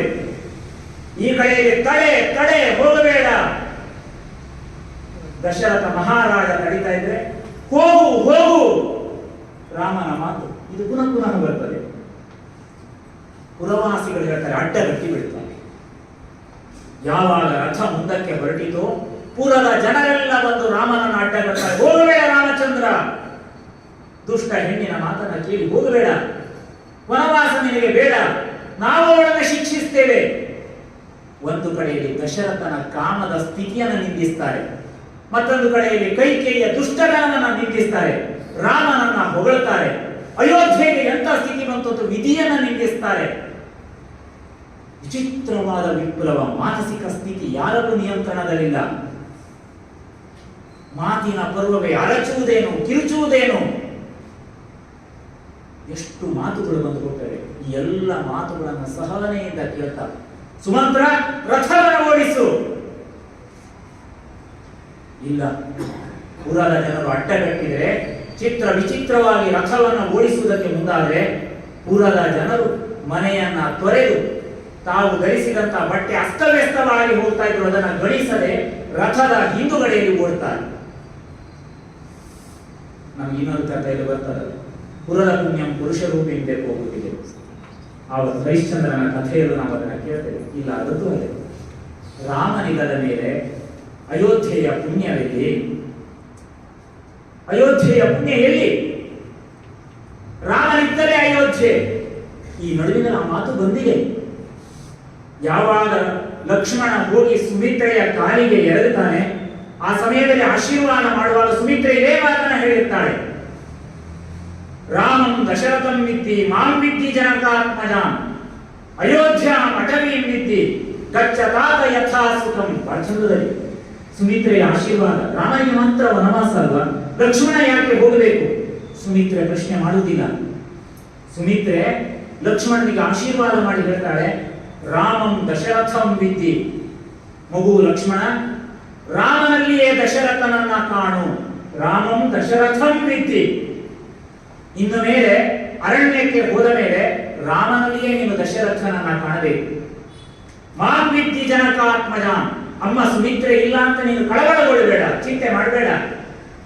ಅಲ್ಲಿ ಹೋದಾಗ ಜನಕ ಸುತೆಯಾದ ಜಾನಕಿಯಲ್ಲಿಯೇ ನನ್ನನ್ನ ಕಾಣು, ಅತ್ತಿಗೆಯನ್ನ ತಾಯಿ ಅಂತ ಭಾವಿಸು. ಎಷ್ಟು ಚಂದದ ಮಾತು. ಅಯೋಧ್ಯ ಅಟವೀಂ ವಿದ್ದಿ.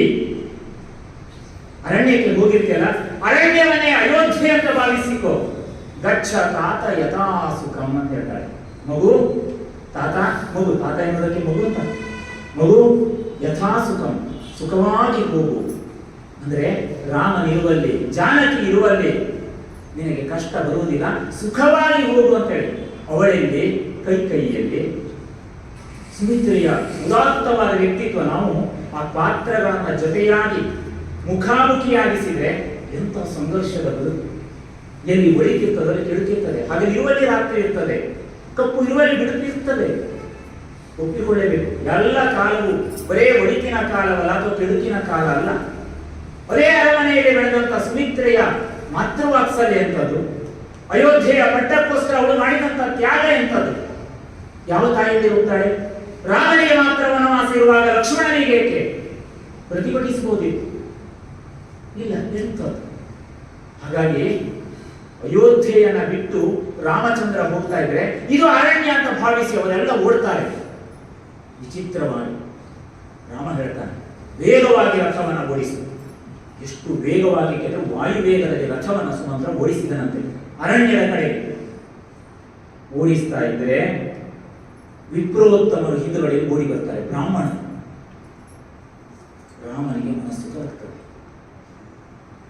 ಅದು ದೇವ ಮಂದಿರದಲ್ಲಿ ವೇದಘೋಷವನ್ನ ಮಾಡ್ತಾ ನನಗೆ ಆಶೀರ್ವಾದವನ್ನು ಮಾಡ್ತಾ ಇದ್ದವರು ನನ್ನ ಜೊತೆಯಲ್ಲಿ ಅದೋ ಕಾಲ್ನಡಿಗೆ ಓಡಿ ಬರ್ತಾ ಇದ್ದಾರೆ, ಎಡವಿ ಬೀಳುತ್ತಾ ಇದ್ದಾರೆ. ಕುದುರೆಯ ಗೊರಸಿನಿಂದ, ರಥದ ಚಕ್ರ ತಿರುಗಿದ್ದರಿಂದ ಮೇಲಕ್ಕೆ ಎದ್ದಂತ ಧೂಳು ಅವರ ಕಣ್ಣಿಗೆ ಮುಸುಕಿದೆ. ಆದರೆ ಅವರ ಕಣ್ಣೀರ ಗಾಯದಿಂದಾಗಿ ಅದೆಲ್ಲ ಧೂಳು ಒತ್ತೆಯಾಗಿ ಹೋಗುತ್ತಾ ಇದೆ. ನೋಡಿ ಎಷ್ಟು ಚಂದದ ಇದು. ಒಂದು ಕಡೆಯಲ್ಲಿ ಕುದುರೆಯ ಗೊರಸು ವೇಗವಾಗಿ ಓಡುವುದರಿಂದ ಆ ಗೊರಸಿನಿಂದ ಧೂಳು ಹೇಳ್ತದೆ. ರಥದ ಚಕ್ರ ವೇಗವಾಗಿ ಹೋಗುವುದರಿಂದ ಅಲ್ಲಿಂದ ಹೇಳ್ತದೆ. ಆದರೆ ಕಣ್ಣೀರು, ಎಲ್ಲರೂ ಕಣ್ಣೀರು ಸುರಿಸಿದ್ರಿಂದ ಆ ಧೂಳೆಲ್ಲ ಮತ್ತೆ ನೆಲಕ್ಕೆ ಹೋಗಿ ಕುಳಿತುಕೊಳ್ತಾ ಇದೆ. ರಾಮಾಯಣ ಚಂದ ಹೀಗೆ.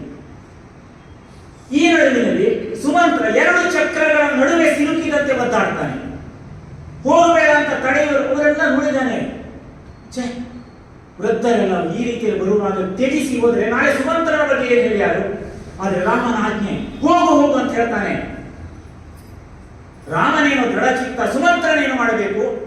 ಎರಡು ಚಕ್ರದ ನಡುವೆ ಸಿಲುಕಿ ಒದ್ದಾಡಿದಂತಹ ಸ್ಥಿತಿ, ಕಪ್ಪಿನ ಜಲ್ಲೆಯಂತೆ ಆದ ಸುಮಂತ್ರ ಏನ್ ಮಾಡುದು? ದಶರಥ ಮಹಾರಾಜ ಕೊನೆಗೊಮ್ಮೆ ರಾಮನನ್ನ ನೋಡಿ ಬರ್ತೇನೆ ಅಂತ ಹೇಳಿ ಈ ವಿಪ್ರರು ಓಡುವಾಗ ಅರಮನೆಯ ಬಾಗಿಲಿನಲ್ಲಿ ದೂರದಿಂದ ಓಡಿ ಬರ್ತಾ ಇದ್ದಾನೆ. ಇದನ್ನು ನೋಡಿದ. ಈಗ ಹೇಳ್ತಾನೆ, ಇನ್ನು ನಿಲ್ಲುವುದು ತಡಲ್ಲ, ಓಡಿಸು. ಅವನು ರಾಮ ರಾಮ. ಕೌಸಲ್ಯ ಓಡಿ ಬರ್ತಾ ಇದ್ದಾಳೆ. ಕೌಸಲ್ಯ ಓಡುವುದು ನೃತ್ಯ ಮಾಡಿದಂತೆ ಕಾಣಿಸ್ತಾ ಇತ್ತು. ಅಂದ್ರೆ ಆ ಸಮಯದಲ್ಲೂ ಒಂದು ಶೃಂಗಾರದಾನ ತರುತ್ತಾರೆ ವಾಲ್ಮೀಕಿ ಮಹರ್ಷಿ. ಅಂದರೆ ಮಗ ಹೋಗ್ತಾ ಇದ್ದಾನೆ ಎನ್ನುವ ವೇದನೆ. ಇನ್ನು 14 ವರ್ಷ ನೋಡುವುದಿಲ್ಲ, ವೃದ್ಧಾಪ್ಯ ಬೇರೆ.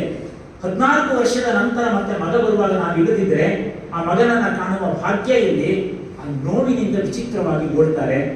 ಕೌಸಲ್ಯ ನರ್ತಿಸಿದಂತೆ ಕಾಣ್ತಾ ಇತ್ತು. ದಶರಥ ಮಹಾರಾಜ ಅಡಿಗಡಿಗೆ ಎಡವಿಡ್ತಾ ಇದ್ದ, ಹೋಗಬೇಡ ಹೋಗಬೇಡ ಅಂತ ಹೇಳ್ತಾ ಇದ್ದ. ದಶರಥನ ಮಾತನ್ನು ಉಲ್ಲಂಘಿಸಿ ಹೋಗಬಹುದೇ ಸುಮಂತ್ರ ಅಂತ ಕೇಳಿದ್ರೆ ರಾಮ ಒಂದು ಕಿವಿ ಮಾತು ಹೇಳ್ತಾನೆ, ಇದು ಆಪದ್ಧರ್ಮ. ಹೇಳು, ನಾಳೆ ಅಯೋಧ್ಯೆಯನ್ನ ಹಿಂತಿರುಗಿ ನೀನು ಸೇರಿದ ನಂತರ ನಾನು ಕರೆಯಲು ನೀನು ಯಾಕೆ ಹೋದೆ ಅಂತ ಕೇಳಿದ್ರೆ,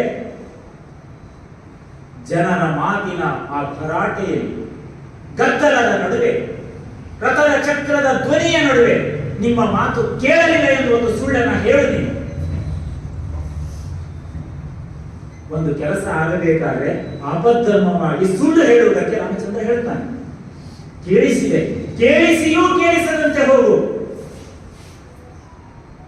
ಹೀಗೆ ಮಾಡಿದರೆ ಇಲ್ಲ, ಅವರಿಂದೇನೋ ಕಣ್ಣಿನಿಂದ ದೂರಕ್ಕೆ ಹೋದ. ವಿಪ್ರರು ಮಾತ್ರ ಬಿಡಲಿಲ್ಲ. ಒಬ್ಬ ಬ್ರಾಹ್ಮಣೋತ್ತಮ ಬೆನ್ನಟ್ಟಿ ಬರ್ತಾರೆ. ಈಗ ಮಾತ್ರ ಯೋಚನೆ ಮಾಡ್ತಾನೆ ರಾಮಚಂದ್ರ, ಇನ್ನೂ ನಾನು ರಥವನ್ನ ವೇಗವಾಗಿ ಓಡಿಸಿದೆ ಅಂತಾದ್ರೆ ಬ್ರಾಹ್ಮಣನ ಮೃತ್ಯುವಿಗೆ ನಾನು ಕಾರಣನಾಗಬಹುದು, ಆಗಬಾರದು ಅಂತ ಹೇಳಿ ಸುಮಂತ್ರ ದಶರಥ ದೂರವಾದ, ಕೌಸಲ್ಯ ಕಣ್ಣಿಗೆ ಕಾಣಿಸದಷ್ಟು ದೂರದಲ್ಲಿದ್ದಾಳೆ. ವಿಪ್ರ ಮಾತ್ರ ಹಾಗಲ್ಲ, ಬೆನ್ನಟ್ಟಿ ಬರ್ತಾ ಇದ್ದಾನೆ. ರಥವನ್ನ ನಿಲ್ಲಿಸು.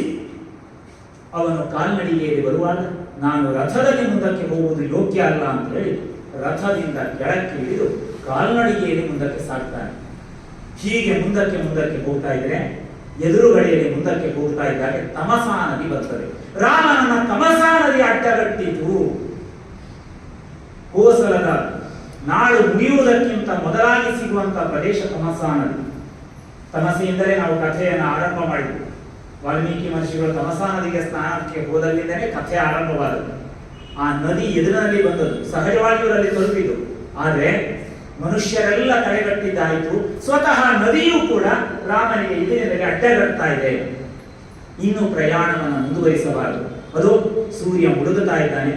ಸಾಯಂಕಾಲದ ಕೆಲಸಗಳನ್ನ, ಧಾರ್ಮಿಕ ವಿಧಿಗಳನ್ನ ಮಾಡಬೇಕಾಗಿದೆ. ಹಾಗಾಗಿ ಇಲ್ಲಿಯೇ ಕ್ಷಣಕಾಲ ಕುದುರೆಗಳನ್ನ ನಿಲ್ಲಿಸು, ರಥವನ್ನ ನಿಲ್ಲಿಸು. ಕುದುರೆಗಳು ಬಳಲಿವೆ, ಅತಿ ವೇಗವಾಗಿ ಬಂದದ್ದರಿಂದ ಕುದುರೆಗಳು ಬಳಲಿವೆ. ಅವುಗಳಿಗೆ ತಮಸಾ ನದಿಯ ನೀರನ್ನು ಕುಡಿಯುವುದಕ್ಕೆ ಅವಕಾಶ ಮಾಡಿಕೊಡು. ಅದು ತಮಸೆಯ ದಂಡೆಯ ಮೇಲೆ ಹಸಿರಿನ ಹುಲ್ಲು ಹಾಸಿದೆ. ಆ ಹುಲ್ಲನ್ನು ಅವೆಲ್ಲ ತಿಂದು ಸಂತೋಷ ಪಡಲಿ. ಹೀಗೆ ಹೇಳ್ತಾ ಇದ್ರೆ ಸುಮಂತರ ರಥವನ್ನ ನಿಲ್ಲಿಸಿ, ಕುದುರೆಗಳನ್ನ ಬಿಚ್ಚಿ, ಅವುಗಳಿಗೆ ನೀರನ್ನ ಕುಡಿಸಿ, ಅವುಗಳ ಮೈ ಮೇಲೆ ನೀರನ್ನ ಚಿಮುಕಿಸಿ ಆ ಬಯಲಿನಲ್ಲಿ ಮೇಯುವುದಕ್ಕೆ ಬಿಡುತ್ತಾನೆ.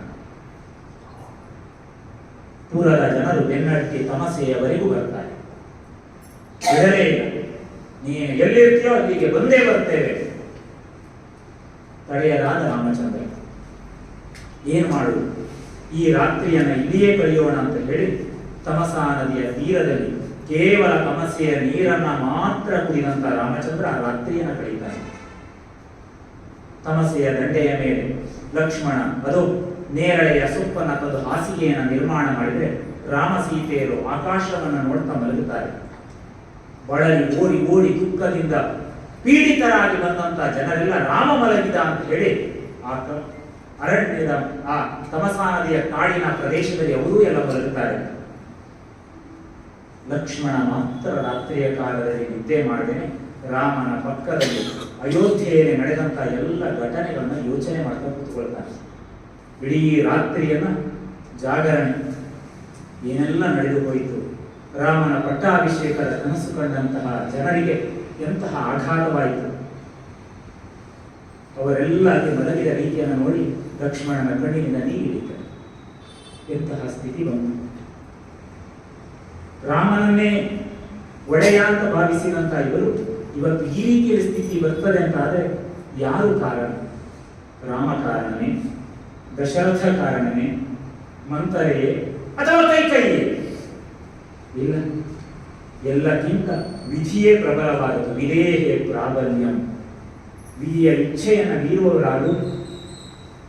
ಹೀಗೆ ಯೋಚನೆ ಮಾಡ್ತಾ ಯೋಚನೆಯ ಸರಣಿಯಲ್ಲಿ ರಾತ್ರಿಯನ್ನು ಕಳೀತಾ ಇದ್ರೆ ರಾಮ ಸೂರ್ಯೋದಯವಾಗುವುದಕ್ಕಿಂತಲೂ ಬಹಳ ಬೇಗನೆ ಬ್ರಾಹ್ಮಿ ಮುಹೂರ್ತದಲ್ಲಿ ಎದ್ದು ಸೀತೆಯನ್ನು ಎಬ್ಬಿಸ್ತಾನೆ. ನೇರವಾಗಿ ತಮಸಾ ನದಿಗೆ ಹೋಗಿ ಸ್ನಾನವನ್ನ ಮಾಡಿ ಅಲ್ಲಿ ಸ್ನಾನವನ್ನ ವಿಧಿಗಳನ್ನೆಲ್ಲ ಮುಗಿಸಿ, ಧಾರ್ಮಿಕ ವಿಧಿಗಳನ್ನೆಲ್ಲ ಮುಗಿಸಿ ಹಿಂತಿರುಗಿ ಬಂದು ಸುಮಂತ್ರನನ್ನು ಎಬ್ಬಿಸಿರುತ್ತಾನೆ. ಮಗು ಸುಮಂತ್ರ, ಆಯಾಸಗೊಂಡಂತಹ ಇಡೀ ಅಯೋಧ್ಯೆಯ ಪ್ರಜಾವರ್ಗ ನಿದ್ರೆ ಮಾಡ್ತಾ ಇದೆ. ಇನ್ನು 2 ಗಳಿಗೆ ಕಳೆದವರೆಲ್ಲ ಎಚ್ಚೆತ್ತು ಮತ್ತೆ ನನ್ನ ಜೊತೆಯಲ್ಲಿ ಬರ್ತಾರೆ. ಆಗಬಾರದು. ಅಯೋಧ್ಯೆಯ ಪುರವಾಸಿಗಳಿಗೆ ಅರಣ್ಯವಾಸ ಸಲ್ಲದು. ಹಾಗಾಗಿ ಸೂರ್ಯೋದಯಕ್ಕಿಂತಲೂ ಮೊದಲೇ ಇಲ್ಲಿಂದ ನಾವು ಹೊರಡಬೇಕು. ಶಬ್ದವಾಗದಂತೆ ರಥವನ್ನ ಸಿದ್ಧಪಡಿಸು. ಅದು ತಮಸಾ ನದಿಯನ್ನು ದಾಟಿ ದೂರಕ್ಕೆ ಸಾಗಬೇಕು.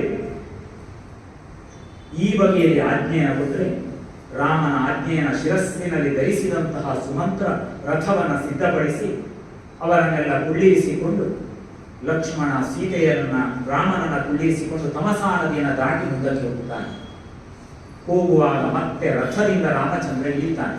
ಚಿತ್ರಕೂಟಕ್ಕೆ ಹೋಗುವ ಚಿತ್ರ ಎಷ್ಟು ಚೆಂದ ಇದೆ ನೋಡಿ. ಅಲ್ಲಿ ಹೋಗಿ ತಮಸಾ ನದಿಯ ದಂಡೆಯನ್ನ ಸೇರಿ ಇಳಿದರೆ ರಾಮ ಹೇಳ್ತಾನೆ, ಇನ್ನೊಂದು ಕೆಲಸ ನೀನು ಮಾಡಬೇಕು. ನೀನು ರಥವನ್ನ ಅದು ಇನ್ನೊಂದು ಮಾರ್ಗದಲ್ಲಿ ಉತ್ತರಾಭಿಮುಖವಾಗಿ ಹಾರಿಸು. ತಮಸೆಯನ್ನ ದಾಟಿ ಬಂದಂತಹ ಪ್ರಜಾವರ್ಗ ರಥ ಹೋದ ಗಾಳಿಯ ಚಕ್ರವನ್ನ ಗಮನಿಸಿ ಅನುಸರಿಸಿ ಬರ್ತಾರೆ. ಅವರನ್ನ ಗೊಂದಲಕ್ಕೆ ಒಳಪಡಿಸಬೇಕು, ಭ್ರಾಂತಿಯನ್ನು ಉಂಟು ಮಾಡಬೇಕು ಅವರಿಗೆ. ಹಾಗಾಗಿ ಉತ್ತರಾಭಿಮುಖವಾಗಿ ಚಲಿಸು. ಮತ್ತೆ ಮುಖ್ಯ ದಾರಿಯನ್ನು ಬಿಟ್ಟು ಇನ್ನೊಂದು ಒಳಮಾರ್ಗದ ಮೂಲಕ ಮತ್ತೆ ಬಂದು ಅಲ್ಲಿಗೆ ಸೇರು. ಅಲ್ಲಿಯವರೆಗೆ ನಾವು ಕಾಲ್ನಡಿಗೆಯಲ್ಲಿ ಬರ್ತೇವೆ. ಪ್ರಜಾವರ್ಗ ರಥದ ಚಕ್ರವನ್ನ ಅವಲಂಬಿಸಿ ಹೋದರೆ ಅವರಿಗೆ ಮುಂದೆ ದಾರಿ ಕಾಣಿಸಬಾರದು, ಭ್ರಮೆಗೆ ಒಳಗಾಗಬೇಕು. ಪುನಃ ಅವರು ಪುರವನ್ನು ಸೇರಬೇಕು. ಇಷ್ಟು ಹೇಳಿ ಸುಮಂತ್ರನಿಗೆ ಉತ್ತರಾಭಿಮುಖವಾಗಿ ರಥವನ್ನು ಹಾರಿಸುವುದಕ್ಕೆ ಸೂಚನೆಯನ್ನು ಕೊಟ್ಟು ಕಾಲ್ನಡಿಗೆಯಲ್ಲಿ ಬಹಳ ಮುಂದಕ್ಕೆ ಸಾಗುತ್ತಾನೆ. ಸುಮಂತ್ರನು ಹಾಗೆ ಬಹಳ ದೂರದವರೆಗೆ ಉತ್ತರಾಭಿಮುಖವಾಗಿ ಹೋಗಿ ಒಳದಾರಿಯ ಮೂಲಕ ರಥದ ಚಕ್ರದ ಚಿತ್ರ ಮೂಡದ ರೀತಿಯಲ್ಲಿ ಬಹಳ ಜಾಗರೂಕತೆಯಿಂದ ರಥವನ್ನ ಇವರು ಇರುವಂತಹ ಪ್ರದೇಶಕ್ಕೆ ತಂದು ನಿಲ್ಲಿಸ್ತಾನೆ. ಮತ್ತೆ ರಥವನ್ನ ಏರಿ ಪ್ರಯಾಣವನ್ನ ಆರಂಭ ಮಾಡ್ತಾನೆ. ಹೋಗುವುದು ಎಲ್ಲಿಗೆ? ಪ್ರಯಾಣ ಮಾಡಬೇಕು. ಇನ್ನು ಕೋಸಲದ ನಾಡು ದಾಟಿಲ್ಲ. ಕೋಸಲವನ್ನ ದಾಟಿ ಮುಂದಕ್ಕೆ ಹೋಗಬೇಕು. ಹೋಗುತ್ತಾ ಇದ್ದರೆ ಎದುರಿನಲ್ಲಿ ವೇದಶ್ರುತಿ ನದಿ ಕಾಣಿಸ್ತದೆ. ವೇದಶ್ರುತಿ ನದಿಗೆ ವಂದಿಸ್ತಾನೆ. ಆ ವಂದನೆಯನ್ನ ಸಲ್ಲಿಸಿ ಆದ ನಂತರ ಮತ್ತೆ ಮುಂದಕ್ಕೆ ಹೋದರೆ ಗೋಮತಿ ನದಿ. ಸಹಸ್ರಾರು ಗೋವುಗಳು ಮೇಯ್ತಾ ಇದ್ದವಂತೆ. ಗೋಮತಿ ದಂಡೆಯಲ್ಲಿರತಕ್ಕಂಥ ಗೋವುಗಳನ್ನ ನೋಡಿ ಗೋಮತಿ ನದಿಗೂ ಗೋವುಗಳಿಗೂ ರಾಮಚಂದ್ರ ಸೀತೆಯರು ವಂದಿಸ್ತಾರೆ. ಅಮ್ಮ, ವನವಾಸದ ಕಾಲದಲ್ಲಿ ನಿನ್ನ ರಕ್ಷೆ ನಮ್ಮ ಮೇಲೆ ಇರಲಿ, ಗೋಮಾತೆ ನಿನ್ನ ರಕ್ಷೆ ನಮ್ಮ ಮೇಲೆ ಇರಲಿ, ಹೀಗೆ ಪ್ರಾರ್ಥನೆಯನ್ನ ಮಾಡಿ ವೇದಶ್ರುತಿ ಗೋಮತಿ ನದಿಯನ್ನ ದಾಟಿ ಮುಂದಕ್ಕೆ ಹೋಗುತ್ತಾರೆ. ಈ ಕಡೆಯಲ್ಲಿ ಬೆಳಗಾಗಿದೆ. ಪುರದ ಜನರೆಲ್ಲ ಎಚ್ಚರಗೊಂಡು ನೋಡುತ್ತಾರೆ. ಅದು ನೇರಳೆಯ ಸೊಪ್ಪಿನ ಹಾಸಿಗೆಯ ಮೇಲೆ ಮಲಗಿದಂತ ರಾಮಚಂದ್ರ ವೈದೇಹಿ ಇಲ್ಲ. ಅವರು ಲಕ್ಷ್ಮಣ ಕಾಣಿಸ್ತಾ ಇಲ್ಲ, ಸುಮಂತ್ರನು ಕಾಣಿಸ್ತಾ ಇಲ್ಲ. ಓ, ರಾಮಚಂದ್ರ ನಮ್ಮನ್ನು ವಂಚಿಸಿದ. ಬಿಡಲಿಲ್ಲ. ತಮಸಾ ನದಿಯನ್ನು ದಾಟ್ತಾರೆ. ರಥದ ಚಕ್ರದ ಗುರುತನ್ನು ಹಿಡಿದು ಓಡ್ತಾರೆ. ಸುಮಂತ್ರನ ಆ ತಂತ್ರ ಫಲಿಸಿದೆ. ರಥ ಮುಂದಕ್ಕೆ ಎಲ್ಲಿಗೆ ಹೋಗಿದೆ ಅಂತ ಗೊತ್ತೇ ಆಗುವುದಿಲ್ಲ. ಇಲ್ಲೇ ಆತ್ಮಹತ್ಯೆ ಮಾಡಿಕೊಳ್ಳೋಣವೇ? ಮನೆಯನ್ನು ತ್ಯಜಿಸಿ ಬಂದವರು, ಮಡಲಿ ಮಕ್ಕಳನ್ನು ತ್ಯಜಿಸಿ ಬಂದವರು, ರಾಮನಿಗೋಸ್ಕರ ಹಂಬಲಿಸಿ ಬಂದವರು. ಏನ್ ಮಾಡುವುದು? ಅನಿವಾರ್ಯವಾಗಿ ಪುರದ ದಾರಿಯನ್ನು ಹಿಡಿತಾರೆ. ರಾಮನ ಸ್ತುತಿಯನ್ನ ಮಾಡುತ್ತಾರೆ. ಇನ್ನು ಆ ಅಯೋಧ್ಯೆಯಲ್ಲಿ ಹೇಗೆ ಬದುಕುವುದು ಅಂತ ಹೇಳಿ ಅಯೋಧ್ಯೆಯ ಬದುಕಿನ ಕಷ್ಟಗಳನ್ನ ಎಣಿಸ್ತಾ ಮನಸ್ಸಿಲ್ಲದ ಪ್ರದೇಶದಲ್ಲಿ ವಾಸಿಸುವುದು ಕಷ್ಟ. ಎಷ್ಟೇ ಸಂಪತ್ತಿರಬಹುದು, ಮಾನಸಿಕವಾಗಿ ಅದು ನಮಗೆ ತೃಪ್ತಿಯನ್ನು ಕೊಡುವುದಿಲ್ಲ ಅಂತಾದ್ರೆ ಅಲ್ಲಿ ಬದುಕುವುದು ಬಹಳ ಕಷ್ಟ. ನೆಮ್ಮದಿಯ ತಾಣ ಅಂತಾದ್ರೆ ಗುಡಿಸಲು ಒಳ್ಳೆಯದು. ಹಂಗಿನ ಅರಮನೆಗಿಂತ ಇಂಗಳದ ಗುಡಿರೇಸು ಅಂತ ಹೇಳಿದಾಗ ರಾಮನಿಲ್ಲದೆ ಹೋದಂತ ಅಯೋಧ್ಯೆ ಬೇಡ ನಮಗೆ. ಅನಿವಾರ್ಯವಾಗಿ ಪುರದ ಕಡೆಗೆ ಹೆಜ್ಜೆ ಹಾಕುತ್ತಾ ಇದ್ರೆ ಈ ಕಡೆಯಲ್ಲಿ ರಾಮಚಂದ್ರ ಸಾಗಿ ಮುಂದಕ್ಕೆ ಬಂದಿದ್ದಾನೆ. ಇದಿನಲ್ಲಿ ಬರ್ತಾ ಇರುವಾಗ ಮುಂದೆ ಕಾಣಿಸಿದಂತ ನದಿ ಅದು ಗಂಗಾ ನದಿ. ಗಂಗೆಯನ್ನ ನೋಡ್ತಾ ಇದ್ದಂತೆ ರಾಮ ರೋಮಾಂಚನಕ್ಕೆ ಒಳಗಾಗುತ್ತಾನೆ. ಅದು ಹಿಂದೆ ಬಾಲ್ಯಕಾಲದಲ್ಲಿ ಋಷಿ ವಿಶ್ವಾಮಿತ್ರರ ಜೊತೆಯಲ್ಲಿ ಇದೇ ಗಂಗೆಯ ದಂಡೆಗೆ ಬಂದಾಗ ಆ ಗಂಗೆಯ ದಂಡೆಯ ಮೇಲೆ ಕುಳಿತುಕೊಂಡು ಋಷಿ ವಿಶ್ವಾಮಿತ್ರರು ಹೇಳಿದ ಗಂಗಾವತರಣದ ಕಥೆ ಇವತ್ತು ರಾಮನ ಮನಸ್ಸಿನಲ್ಲಿ ಮತ್ತೆ ನೆನಪಾಗುತ್ತದೆ. ಆ ಕಥೆಯನ್ನು ನೆನಪಿಸಿಕೊಂಡು ತನ್ನ ಬಾಲ್ಯದ ಆ ದಿನಗಳ ಕಥೆಯನ್ನ ಸೀತೆಗೆ ಹೇಳ್ತಾನೆ. ರಾಮನಿಗೆ ಅರ್ಥವಾಗಿದೆ, ನನ್ನನ್ನೇ ನಂಬಿ ಬಂದಂತಹ ಈ ಸೀತೆಗೆ ಇನ್ನು ಅರಣ್ಯ ಮಾಸದಲ್ಲಿ ಬೇಸರ ಬರದಂತೆ ನೋಡಿಕೊಳ್ಳಬೇಕಾದದ್ದು ನನ್ನ ಕರ್ತವ್ಯ. ಆ ದಿವಸ ವಿಶ್ವಾಮಿತ್ರರು ನಮ್ಮನ್ನು ಕರೆದುಕೊಂಡು ಹೋದಾಗ ಅಯೋಧ್ಯೆಯ ನೆನಪು ಬರದಂತೆ ಹೇಗೆ ನಮಗೆ ಕಥೆಗಳನ್ನ ಹೇಳ್ತಾ ಹೋದ್ರು, ಅಲ್ಲಿರುವ ಪ್ರತಿಯೊಂದು ಪುಣ್ಯಭೂಮಿಯ ಕಥೆಯನ್ನ ನಮ್ಮ ಮನಸ್ಸಿಗೆ ಅರಿವು ಮೂಡಿಸಿದ್ರು, ಅದೇ ರೀತಿಯನ್ನು ನಾನು ವರ್ತಿಸಬೇಕು ಅಂತ ಯೋಚನೆ ಮಾಡಿ ವಿಶ್ವಾಮಿತ್ರರು ಹೇಳಿದ ಗಂಗಾವತರಣದ ಕಥೆಯನ್ನು ಸೀತೆಗೆ ಹೇಳ್ತಾರೆ. ಸೀತೆ ಆ ಕಥೆಯನ್ನು ಕೇಳಿ ಪುಳಕಿತಗೊಳ್ಳುತ್ತಾಳೆ. ತುಂಬು ಹೃದಯದಿಂದ ಗಂಗೆಗೆ ವಂದಿಸ್ತಾಳೆ. ಲೋಕಪಾವನೆ, ನನ್ನ ಮಾಂಗಲ್ಯವನ್ನು ಉಳಿಸು, ಅಯೋಧ್ಯೆ ನೆಮ್ಮದಿಯಿಂದ ಇರುವಂತೆ ಮಾಡು.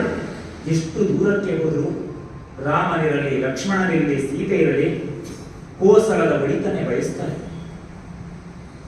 ಅದು ಗಂಗೆಯ ದಡಕ್ಕೆ ಸಮೀಪಕ್ಕೆ ಬರ್ತಾ ಇದ್ದಂತೆ ಸಾಯಂಕಾಲ ಆಗುತ್ತಾ ಇದೆ.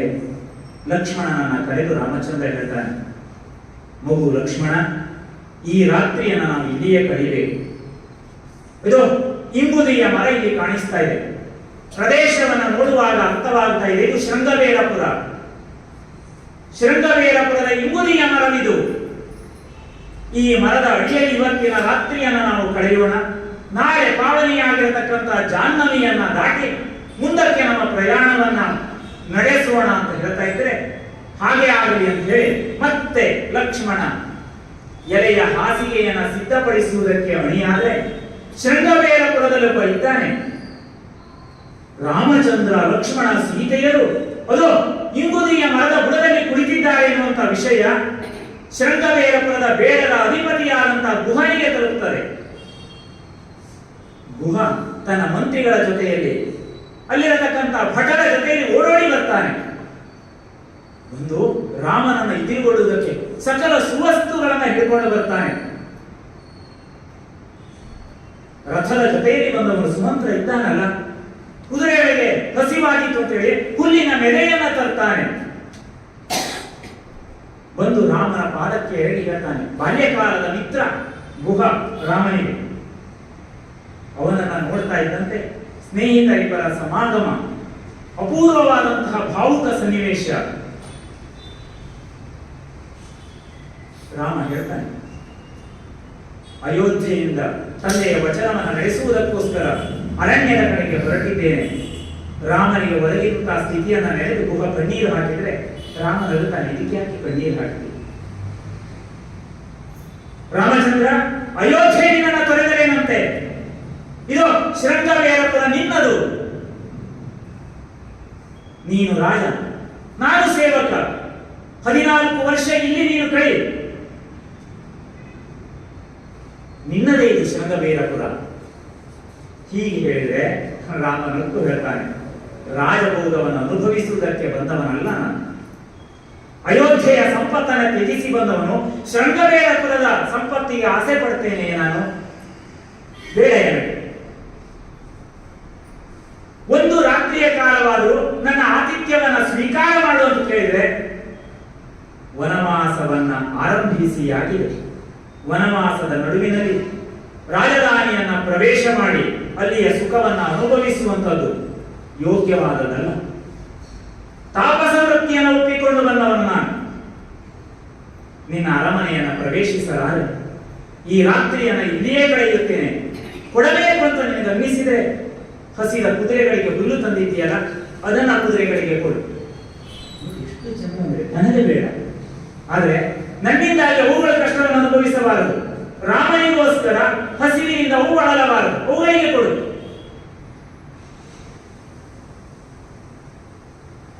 ಅವುಗಳಿಗೆ ಬೇಕಾದಂತಹ ಆಹಾರವನ್ನ ಕೊಡುತ್ತಾನೆ. ರಾತ್ರಿಯ ಕಾಲವನ್ನು ಇಂಗುದಿಯ ಮರದ ಅಡಿಯಲ್ಲೇ ಕಳೀತೇನೆ ಅಂತ ಹೇಳಿ ಮಲಗಿದೆ. ಆ ರಾತ್ರಿಯ ಕಾಲದಲ್ಲಿಯೂ ಕೂಡ ಲಕ್ಷ್ಮಣ ಎಚ್ಚರವಾಗಿರ್ತಾನೆ. ಈಗ ರಾಮಚಂದ್ರ ಆ ರಾತ್ರಿಯ ಕಾಲದಲ್ಲಿ ಅಯೋಧ್ಯೆಯ ಬಗ್ಗೆ ಯೋಚನೆ ಮಾಡ್ತಾನೆ. ಲಕ್ಷ್ಮಣ, ಅಯೋಧ್ಯೆಯಲ್ಲಿ ಏನೆಲ್ಲ ನಡೆದು ಹೋಯಿತು. ತಂದೆಯವರು ಬರುವ ಸಮಯದಲ್ಲಿ ಮೂರ್ಛಿತರಾಗಿದ್ದರು, ಎಡವಿ ಬೀಳುತ್ತಾ ಇದ್ದರು. ಅಯೋಧ್ಯೆಯ ಸ್ಥಿತಿಯನ್ನು ಊಹಿಸಿದರೆ ಭಯವಾಗುತ್ತಾ ಇದೆ ನನಗೆ. ಭರತ ನ್ಯಾಯವನ್ನು ಬಿಟ್ಟು ಹೋಗುವವನೆಲ್ಲ ಗೊತ್ತು. ಆದರೂ ಅಯೋಧ್ಯೆಯ ಪುರಜನರ ಸ್ಥಿತಿ, ವಸಿಷ್ಠರ ಮಾತನ್ನು ಧಿಕ್ಕರಿಸಿ ಬಂದೆ. ಅವರೆಲ್ಲರ ಸ್ಥಿತಿಯನ್ನು ಯೋಚನೆ ಮಾಡುವಾಗ ಕ್ಷಣಕಾಲ ದುಃಖಿತನಾಗ್ತೇನೆ. ಮಾನವ ಸಹಜವಾದಂತಹ ಭಾವನೆಗಳು ನನ್ನನ್ನು ಕೂಡ ಆ ಕಡೆಗೆ ಸೆಳೆಯುತ್ತಾ ಇವೆ. ನರೇಶು ಜಾತೆ ನರವತ್ ಪ್ರವೃತ್ತಿ ಎಂದು ಸಂಸ್ಕೃತದಲ್ಲಿ ಒಳ್ಳೆ ಮಾತಿದೆ. ಸ್ವತಃ ಶ್ರೀಮನ್ನಾರಾಯಣನೇ ರಾಮನಾಗಿ ಹುಟ್ಟಿದ್ರೂ ಕೂಡ ಮನುಷ್ಯನಾಗಿ ಹುಟ್ಟಿದ ಮೇಲೆ ಮನುಷ್ಯರಂತೆಯೇ ಪ್ರವೃತ್ತಿ. ಮನುಷ್ಯ ಸಹಜವಾದಂತಹ ಭಾವನೆಗಳನ್ನು ಅದುಮಿ ಹಿಡಿಯುವುದು ಎಷ್ಟು ಕಾಲ ಸಾಧ್ಯ? ಗಂಗೆಯ ದಡದಲ್ಲಿ ಇಂಗುದಿಯ ಮರದ ಅಡಿಯಲ್ಲಿ ಕುಳಿತಂತ ರಾಮಚಂದ್ರ ಅಯೋಧ್ಯೆಯನ್ನು ನೆನೆದುಕೊಂಡು ಕಣ್ಣೀರು ಹಾಕ್ತಾನೆ. ಅಯೋಧ್ಯೆಯ ಪ್ರಜಾವರ್ಗಕ್ಕೆ ಕೇಡಾಗದಿರಲಿ, ಅಯೋಧ್ಯೆಯ ಸುದೀರ್ಘವಾದ ಪರಂಪರೆಗೆ ಕಳಂಕ ತಟ್ಟದಿರಲಿ, ಗುರು ವಸಿಷ್ಠರ ಮನಸ್ಸು ನೋಯದಿರಲಿ. ಹೀಗೆ ಭೂವಿಧವಾಗಿ ಲಕ್ಷ್ಮಣನ ಹತ್ರ ಮಾತನಾಡ್ತಾ ರಾತ್ರಿ ಆತ ನಿದ್ದೆ ಮಾಡ್ತಾನೆ. ಲಕ್ಷ್ಮಣ ಮತ್ತೆ ಎಚ್ಚರವಾಗಿದ್ದು ಕಾಯ್ತಾನೆ. ಒಮ್ಮೊಮ್ಮೆ ರಾಮನಿಗಿಂತ ಲಕ್ಷ್ಮಣ ಎತ್ತರದ ವ್ಯಕ್ತಿಯಾಗಿ ನಮಗೆ ಕಾಣಿಸುವುದಿಲ್ಲ. ಎಂತಹ ಭ್ರಾತೃ ಪ್ರೇಮ, ಅಣ್ಣನ ಬದಲು ಎಂತಹ ಅಗಾಧವಾದ ಪ್ರೀತಿ. ಬೆಳಗಾಗುತ್ತಾ ಇದ್ದಂತೆ ಹೇಳ್ತಾನೆ ಗುಹ ಒಂದು, ಕೆಲವು ದಿನಗಳ ಕಾಲ ಉಳಿ, ಇಲ್ಲಿದ್ದರೂ ತೊಂದರೆ ಇಲ್ಲ, ನಿನ್ನನ್ನು ನೋಡುವ ಭಾಗ್ಯ. ವನ ಗಮನ, ಹೋಗುತ್ತಾ ಇರು, ಇಲ್ಲೇ ಇರುವುದಲ್ಲ, ಹೋಗಬೇಕು ದೂರಕ್ಕೆ, ಹೊರಡುತ್ತೇನೆ. ಗಂಗೆಯನ್ನು ದಾಟುವುದಕ್ಕೆ ವ್ಯವಸ್ಥೆ ಮಾಡು. ಸುಮಂತ್ರನನ್ನು ತಡೆದು ಹೇಳ್ತಾನೆ ರಾಮಚಂದ್ರ, ಸಾಕು, ಅದು ಕೋಸಲದ ನಾಟನ್ನ ದಾಟಿ ನಾವು ಮುಂದಕ್ಕೆ ಹೋಗ್ತಾ ಇದ್ದೇವೆ. ಇನ್ನು ರಥವನ್ನ ಮುಂದಕ್ಕೆ ತರಬಾರದು. ನೀನು ಅಯೋಧ್ಯೆಗೆ ಹಿಂತಿರುಗಿ ಹೋಗು. ವೃದ್ಧರಾದಂತಹ ದಶರಥ ಮಹಾರಾಜರನ್ನ ಸಮಾಧಾನ ಪಡಿಸು. ನಾನು ಮನದಲ್ಲಿ ಕ್ಷೇಮವಾಗಿದ್ದೇನೆ ಅಂತ ಕೌಸಲ್ಯಗೆ ಹೇಳು, ಸುಮಿತ್ರೆಗೆ ತಿಳಿಸು. ರಾಮ ಭಯದಲ್ಲಿಲ್ಲ, ನೆಮ್ಮದಿಯಿಂದ ಇದ್ದಾನೆ ಅಂತ ಹೇಳಿದ್ರೆ ಅವರು ಸಂತೋಷದಿಂದ ಕಾಲವನ್ನು ಕಳೀತಾರೆ. ಈ ಸಮಯದಲ್ಲಿ ನಿನ್ನ ಸಾಂತ್ವನದ ಮಾತು ಅವರ ಬದುಕನ್ನ ರಕ್ಷಣೆ ಮಾಡುತ್ತದೆ. ಹೋಗು ಸುಮಂತ್ರ. ಸುಮಂತ್ರನಿಗೆ ಹೇಳಿದ. ಸುಮಂತ್ರ ಹಿಂದಡಿಯಲಾದ. ಅವನಿಗೂ ಕಷ್ಟವೇ. ಹೇಗೆ ಅಯೋಧ್ಯೆಗೆ ಹೋಗಿ ರಾಮನಿಲ್ಲದ ರಥವನ್ನು ತೋರಿಸಲಿ? ನಾನು ಬರುವಾಗ ತುಂಬಿಕೊಂಡು ಬಂದೆ. ಲಕ್ಷ್ಮೀ ನಾರಾಯಣರನ್ನೇ ಕರೆದುಕೊಂಡು ಬಂದವನು ನಾನು. ಈಗ ಹೋಗುವಾಗ ಬಲಿಯಾದ ದೇವಾಂಶ ಪುರುಷನೇ ಇಲ್ಲದೆ ಇರತಕ್ಕಂಥ ಈ ಬರಿದಾದ ರಥವನ್ನ, ಅದು ಕಟ್ಟಿಗೆಯ ರಥ, ಈ ರಥವನ್ನು ಹೇಗೆ ಕೊಂಡು ಹೋಗಿ ಅಯೋಧ್ಯೆಯಲ್ಲಿ ತೋರಿಸಿದೆ? ಆ ಜನರು ಚೀತು ಅಂತ ಉಳಿಯಾರು. ರಾಮ ಲಕ್ಷ್ಮಣ ಸೀತೆಯರನ್ನ ಅರಣ್ಯಕ್ಕೆ ಕೊಂಡು ಹೋದವ ಇವ. ಸುಮಂತ್ರನ ಒಬ್ಬು ಕೇಳು ಮಾತಾಡಿಯಾರು, ಹೇಳಿದುಕೊಂಡು ಹೋಗಬಾರದಿತ್ತು ಅಂತ ಹೇಳಿಯಾರು. ಆಡುವುದಕ್ಕೇನು? ಸುಮಂತ್ರನ ಹೆಜ್ಜೆ ನೆಡಲಾರ. ನೀನು ಗಂಗೆಯನ್ನು ದಾಟಿ ಸುರಕ್ಷಿತವಾದ ತಾಣವನ್ನು ತಲುಪುವವರೆಗೆ ನಾನು ಇಲ್ಲಿಯೇ ಕಾಯುತ್ತೇನೆ. ಸುಮಂತ್ರ ಅದೇ ಗಂಗೆಯ ದಡದಲ್ಲಿ ಶೃಂಗಬೇರ ಪುರದಲ್ಲಿ ನಿಲ್ಲುತ್ತಾನೆ.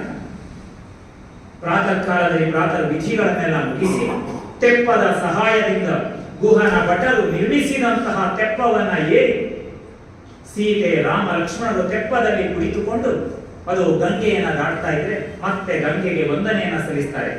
ಅವನ ಜೊತೆಯಲ್ಲಿ ಗುಹನ ಭಟರು ಕೂಡ ಬಹಳ ದೂರವರೆಗೆ ಬರ್ತಾರೆ. ಗಂಗಾ ನದಿಯನ್ನ ದಾಟುತ್ತಾರೆ. ಗಂಗಾ ನದಿಯನ್ನ ದಾಟಿ ಮತ್ತೆ ಸುದೀರ್ಘವಾದಂತಹ ಪ್ರಯಾಣವನ್ನ ಮುಂದುವರಿಸ್ತಾ ಇದ್ರೆ ಎಲ್ಲಿಗೆ ಹೋಗುವುದು? ಹೋದ್ರೆ ಈಗ ಬಂದು ಸೇರಿದ್ದಾರೆ ಪವಿತ್ರವಾದ ಯಮುನೆಯ ತೀರವನ್ನ. ನಾವು ರಾಮಾಯಣ ಓದಬೇಕು ಇದಕ್ಕೆ. ಇಡೀ ಭರತ ಖಂಡದ ಪವಿತ್ರವಾದ ನದಿಗಳು, ಬೆಟ್ಟಗಳು, ಅದರ ಹಿನ್ನೆಲೆಯ ಕಥೆಗಳು ಎಲ್ಲ ರೋಮಾಂಚನವನ್ನು ಉಂಟು ಮಾಡ್ತಾರೆ. ಕಾಳಿಂದಿಯವಳು ಕಪ್ಪು ಬಣ್ಣದವಳು, ಗಂಗೆಯ ನೀರು ಶ್ವೇತವರ್ಣ ಬೆಳ್ಳಗೆ, ಆದರೆ ಯಮುನೆಯ ನೀರು ಕಪ್ಪು. ಯಮುನೆಯ ತೀರ ಪ್ರದೇಶದಲ್ಲಿ ಸುದೀರ್ಘ ಪ್ರಯಾಣ ಮಾಡಿದ ನಂತರ ಈಗ ಬಂದು ತಲುಪಿದಂತಹ ಪ್ರದೇಶವನ್ನು ನೋಡ್ತಾ ಇದ್ರೆ ಭಯಂಕರವಾದ ನೀರಿನ ಧ್ವನಿ ಕೇಳ್ತದೆ, ಅಬ್ಬರದ ಧ್ವನಿ. ಲಕ್ಷ್ಮಣನ ಕುರಿತು ರಾಮ ಕೇಳ್ತಾನೆ, ಮಗು ಯಾವ ಪ್ರದೇಶ ಅರಿವಾಯಿತೆ? ಗಂಗೆ ಯಮುನೆಯರ ಸಂಗಮ ಭೂಮಿ ಪ್ರಯಾಗವಿದು. ಪ್ರಯಾಗದ ಪ್ರದೇಶಕ್ಕೆ ಬಂದಿದ್ದೇವೆ. ತ್ರಿವೇಣಿ ಸಂಗಮದ ಭೂಮಿ ಇದು. ಅದು ಎರಡು ನದಿಗಳು ರಭಸದಿಂದ ಬಂದು ಒಟ್ಟು ಸೇರುವಾಗ ಉಂಟಾಗುವ ಆ ಧ್ವನಿ ಇದು.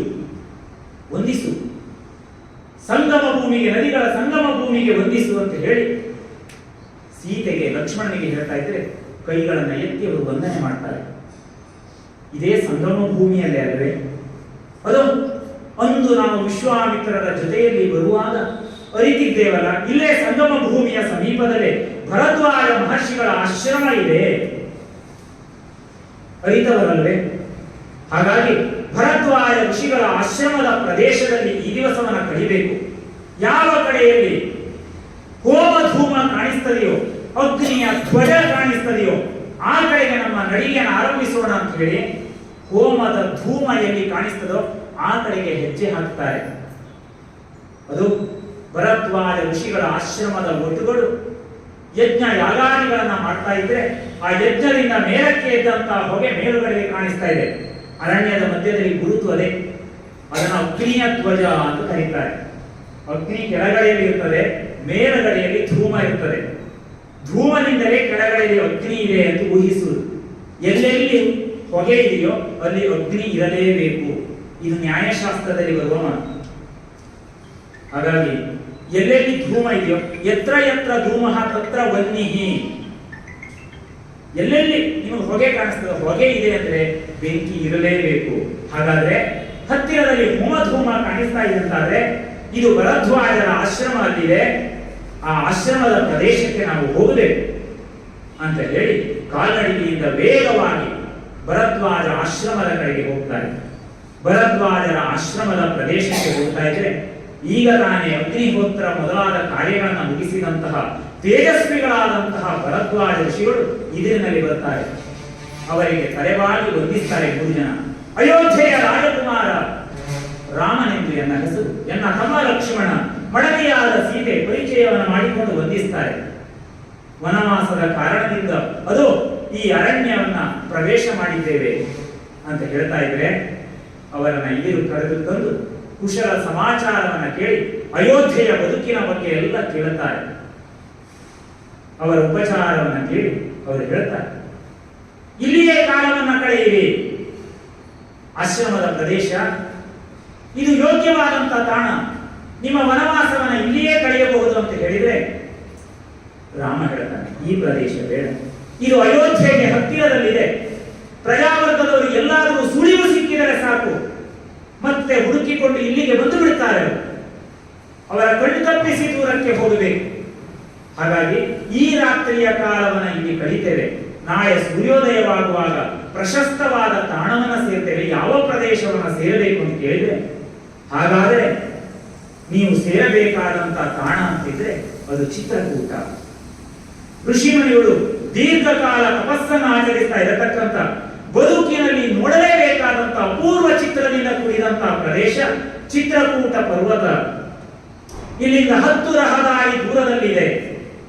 ಅಲ್ಲಿಗೆ ನಾಳೆಯ ದಿವಸ ಹೋಗಿ ಈ ರಾತ್ರಿಯನ್ನು ಇದು ಕಳೀರಿ ಅಂತ ಆಶೀರ್ವಾದ ಮಾಡಿದ್ರೆ ಭರದ್ವಾಜರ ಆಶ್ರಮದಲ್ಲಿ ರಾತ್ರಿಯನ್ನು ಕಳೀತಾನೆ. ಮರುದಿವಸ ಎಂದಿನಂತೆ ಪ್ರಾತರ್ ವಿಧಿಗಳನ್ನು ಮುಗಿಸಿದಂತಹ ರಾಮಚಂದ್ರ ಹೊರಡುವುದಕ್ಕೆ ಅವರ ಆಶೀರ್ವಾದವನ್ನು ಬೇಡ್ತಾನೆ. ಈಗ ಆ ಸಂದರ್ಭದಲ್ಲಿ ಗುಹನ ಭಟರು ಬಂದಿದ್ದಾರಲ್ಲ, ಹೇಳ್ತಾನೆ, ಇನ್ನು ನೀವು ಮುಂದುವರಿಯುವುದು ಬೇಡ, ಇನ್ನು ಕಾಲ್ನಡಿಗೆಯಲ್ಲಿ ನಾವು ನಮ್ಮ ಪ್ರಯಾಣ ಮುಂದುವರಿಸ್ತೇವೆ. ಅದು ಆ ಕಡೆಯಲ್ಲಿ ಗಂಗೆಯ ಇನ್ನೊಂದು ತಟದಲ್ಲಿ ಸುಮಂತ್ರನಿದ್ದಾನೆ, ಅವನ ಮೂಲಕ ನಾವು ಸುರಕ್ಷಿತವಾದ ತಾಣವನ್ನು ತಲುಪಿದ್ದೇವೆ ಅಂತ ಹೇಳಿ ಅಯೋಧ್ಯೆಗೆ ಸುದ್ದಿಯನ್ನು ಮುಗಿಸಿ ಗುಹನಿಗೂ ಈ ವಿಚಾರವನ್ನು ಹೇಳಿ, ನೀವು ಯಾರು ನಮ್ಮನ್ನು ಅನುಸರಿಸಿ ಬರಬಾರದು ಆಜ್ಞೆಯನ್ನ ಮಾಡಿ ರಾಮಚಂದ್ರ ಕಾಲ್ನಡಿಗೆಯ ಮೂಲಕ ಮತ್ತೆ ಯಮುನೆಯ ತಟದಲ್ಲಿ ಸುದೀರ್ಘವಾಗಿ ನಡೀತಾ ನಡೀತಾ ಹತ್ತಿರದಲ್ಲಿ ನೋಡ್ತಾ ಇದ್ದಾನೆ. ಎದುರಿನಲ್ಲಿ ಮಾಲ್ಯವತಿ ನದಿ ಕಾಣಿಸ್ತದೆ. 10 ರಹದಾರಿಯ ದೂರವನ್ನು ಪ್ರಯಾಣ ಮಾಡಬೇಕಾದ್ರೆ 2 ರಾತ್ರಿಗಳನ್ನ ಮಧ್ಯದಲ್ಲಿ ಕಳೀತಾನೆ. ಮಾಲ್ಯವತಿ ನದಿಯನ್ನ ಸೇರಿ ಇದರಲ್ಲಿ ಬರ್ತಾ ಇದ್ದಂತೆ ಅರ್ಥವಾಯಿತು, ಓಹೋ ಇದೇ ಪ್ರಶಸ್ತವಾದಂತಹ ತಾಣ. ಅವರು ಹೇಳಿದಂತಹ ಚಿತ್ರಕೂಟ ಪರ್ವತ ಸೀತೆಗೆ ತೋರಿಸಿ ಹೇಳ್ತಾನೆ. ಇದೊಂದು ಘಟನೆಯನ್ನು ಹೇಳಿ ಮುಗಿಸ್ತೇನೆ.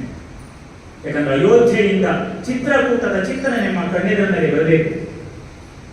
ಚಿತ್ರಕೂಟದ ಪ್ರದೇಶವನ್ನು ನೋಡ್ತಾ ಇದ್ರೆ ಆಹಾ, ಸೌಂದರ್ಯವನ್ನ ತಾನು ಮಾತ್ರ ನೋಡಿದರೆ ಸಾಕು. ದುಃಖದ ಘಟನೆಗಳಾದ್ರೆ ನಮ್ಮಲ್ಲಿ ಒದುಗಿ ಹಿಡಿಬೇಕು. ಸಂತೋಷದ ಘಟನೆಗಳನ್ನ 10 ಜನರ ಮದುವೆಯಲ್ಲಿ ಹಂಚಿಕೊಳ್ಬೇಕು.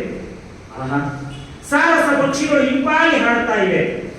ಪರಿಶುದ್ಧವಾದಂತಹ ಮಾಲ್ಯವತಿ ನದಿಯ ನೀರನ್ನು ನೋಡು, ಎಷ್ಟು ಶುದ್ಧವಾಗಿದೆ. ಅದು ಮರದ ಕಡೆಗೆ ನೋಡು, ಜೇನು ಗೂಡು ಕಟ್ಟಿದೆ. ಒಂದು ಕ್ಷಣ ಕೂಡ ಸೀತೆಯ ಮನಸ್ಸು ನೋಯಬಾರದು. ಪ್ರಕೃತಿಯ ವೈಭವವನ್ನು ಅವಳ ಕಣ್ಣೆದುರು ತಂದು ವನವಾಸ ಎನ್ನುವುದು ಅಯೋಧ್ಯೆಯ ವಾಸಕ್ಕಿಂತಲೂ ಮಿಗಿಲು ಅವಳಿಗೆ ಅನ್ನಿಸಬೇಕು. ಅನ್ನಿಸುವುದು ಮಾತ್ರ ಅಲ್ಲ, ರಾಮನ ಜೊತೆಗಿರುವಾಗ ಹಾಗೆ ಅನ್ನಿಸ್ತದೆ. ಮುಂದೆ ಸೀತೆ ಅದನ್ನೇ ಹೇಳ್ತಾಳೆ, ಮತ್ತೆ ವನಕ್ಕೆ ಹೋಗಬೇಕು ಅಂತ ನನಗೆ ಅನ್ನಿಸ್ತದೆ ಅಂತ ಹೇಳ್ತಾಳೆ. ಮುಂದೆ ರಾಮ ಅಯೋಧ್ಯೆಯ ಪಟ್ಟವನ ಏರಿದ ಮೇಲೆ ಉತ್ತರಾಖಂಡದಲ್ಲಿ ಅದೇ ಭಾಗ ಬರುತ್ತದೆ. ಹಾಗಾಗಿ ನೋಡುವಲ್ಲಿ ಅದು ಮುತ್ತುಗಲ ಮರವನ್ನು ನೋಡು, ಬೆಂಕಿಯ ಉಂಡೆಯನ್ನು ಉಗುಳುತ್ತಾ ಇವೆ. ಕೆಂಪು ಬಣ್ಣದ ಹೂವುಗಳು, ಅಗ್ನಿಯ ಉಂಡೆಗಳು ಮೇಲ್ಗಡೆಯಲ್ಲಿ ಮರದಲ್ಲಿ ಕಂಗೊಳಿಸ್ತಾ ಇವೆ. ನೋಡು, ಅದು ಗಿರಿಯ ಮೇಲೆ ಕುಳಿತಂತಹ ನವಿಲುಗಳು ಕೇಕೆ ಹಾಕಿ ನಗುತ್ತಾ ಇವೆ, ಕುಣಿತಾ ಇವೆ, ಗರಿಬಿಚ್ಚಿವೆ.